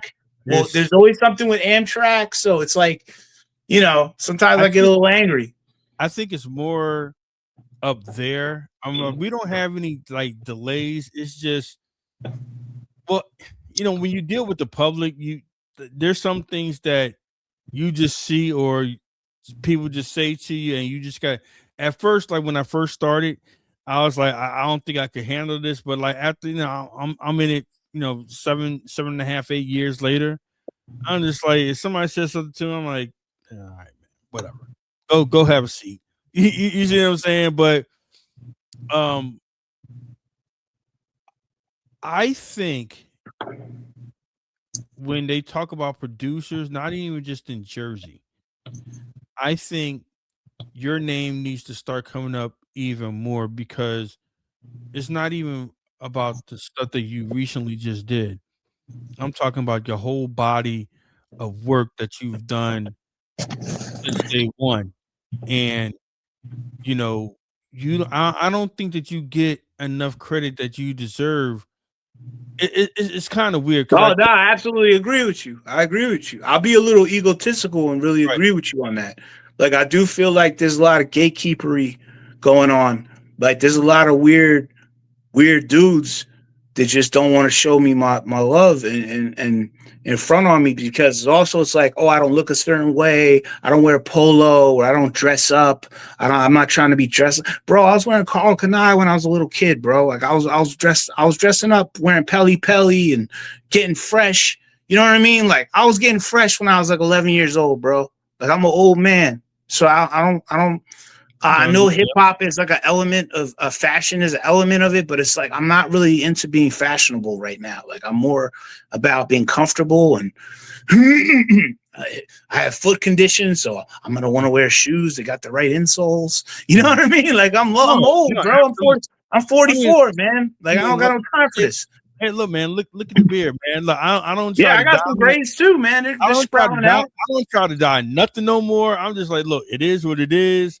This is what I do. I ain't trying to act a certain way, but I do agree with you, and that's going to be another show, because I do agree with gatekeepers. It happens in underground hip hop. Like a lot of people don't think that it happens in underground. Yes, it does happen, and it is happening in underground hip hop. And bro, we're trying to change that in the new year with my new situation with the new radio show. You got Jay Ski up there. You got Soul Buck. Me and Soul Buck, we talk about it all the time. And we're trying to change the pattern. And we're trying to bring back, not just in radio, but just we're trying to play music that, hey, everybody needs to start checking out. And I've been playing you for almost 15 years now, and I'm going to continue to keep playing you. I'm not going to be at PRB any much longer. Nothing wrong. I just wanted to move on and do something else. And I'm going to be playing you everywhere I go at. Custodian Records. Well, no, I love this Atlantic City thing, because I was going to say, like I said, I only known of Diesel Don, and then also the Game had Black Wall Street. He had a branch of his crew out there. Yes, but I know there's got to be hip hop out there. So it's like I want to know the history of Atlantic City now, like more about the hip hop history, because like you watch the show where they talk about Midget Molly, you know what I mean? They'll talk about the street legends and stuff, but it's like I want to hear about the hip hop legends, because I know like it wasn't just Big Daddy Kane going out there and doing a show, a residency or whatever at the casino. It was like there's brothers out there busting moves and doing MCing and graffiti and all that. You know what I mean? It's a city, Atlantic City. Well, so I would love to get acclimated with that and understand it more, the history, because it's an awesome history. Like I watched the show Boardwalk Empire. You know what I mean? So it's like I'm tapped in. I'm ready. I'm ready to go on this journey with you. You know what I'm saying? So absolutely. Well, like I was about to say, in the next couple of weeks, in the next month or two, then what we're gonna do, we're gonna start going out, and we're really like once the FM, once we really start going on FM, then I think that's when the momentum was really gonna start shifting. And then once it starts shifting, once I'm starting doing more things down in Atlantic City, of course I'm gonna tell you, yo, come through, man. I need you to come down here because it's all about getting out, seeing how the hip hop scene is down there, and just bringing something that hasn't been down there in a while. And it's going to start with the guys that that rock with me since day one at PRB, like you, the Divine Drummer, Mr. Fickle, Scatter RP. The list goes on and on. I mean, the guys, B-Boy Academy, Truth yeah, or Square, right, yeah. So, yeah, man. Shout outs to Divine Drummer, man, for sure, bro. That's the illest producer. That's my favorite. That's my favorite producer, hands down. Especially when he does like the re-whips. Like, cause I bought a couple of those on Bandcamp, and it's just back to back, just crazy. It's just, oh man, that guy's amazing. You know what I mean? Shout out to him. I want you guys to get your just due. I mean, I know that you do, but I want you guys to get your just due even more. And that's why I will always continue to play your shows anywhere I go. And I'm in Raleigh, North Carolina right now. I'm in Atlantic City, New Jersey, and I'm playing you guys everywhere I go, and that's never going to change for me. Well, I'm gonna send you the Griot Noise stuff, and when you play, if you happen to play something of it on in North Carolina, I'll let me know when it lines up. I'll tell dude to tune in. You know what I mean? And you know what I mean? It'd be dope for him to hear himself, on the radio. Because I'm all about celestial radio. I'm all about FM radio. I'm about AM radio. I like talk radio. I like all radio. So it's like I'm a real I grew up on the radio. You know what I'm saying? Me too. So, absolutely. So I love the old business model. I'm not on some podcast. Like I love podcasts and stuff like that, but it's but yeah, just actual radio. That's dope. So yeah, man, I'm with it, man. My phone's about to die. So okay. What I was saying, love, peace, and hair grease. My joint's about to die, bro. Sorry, man. Did you have one more question or? Oh, no, that's it. No, we're going to wrap up right now, man. Hey, look, I want to thank you for coming on, and anything I could do on my end to promote you, just let me know, bro. Okay. All right. Thanks, sir. All right. Peace. All right, man. I'm sorry. What was that? Nah, peace, man. Have a great night. Okay. You too. Hold on for a minute. Hold on for 1 minute. I'm about to wrap up. And that's going to do it for me, man. I want to thank everybody for tuning in. Check me out every Sunday, 9 p.m. to 10 p.m. on 105.1 The Beat, Side B Radio, where I play underground hip hop. This is how we're going to do it. Side B Radio signing out. Shout out to my man Custodian of Records for coming on. I'll talk to you guys soon.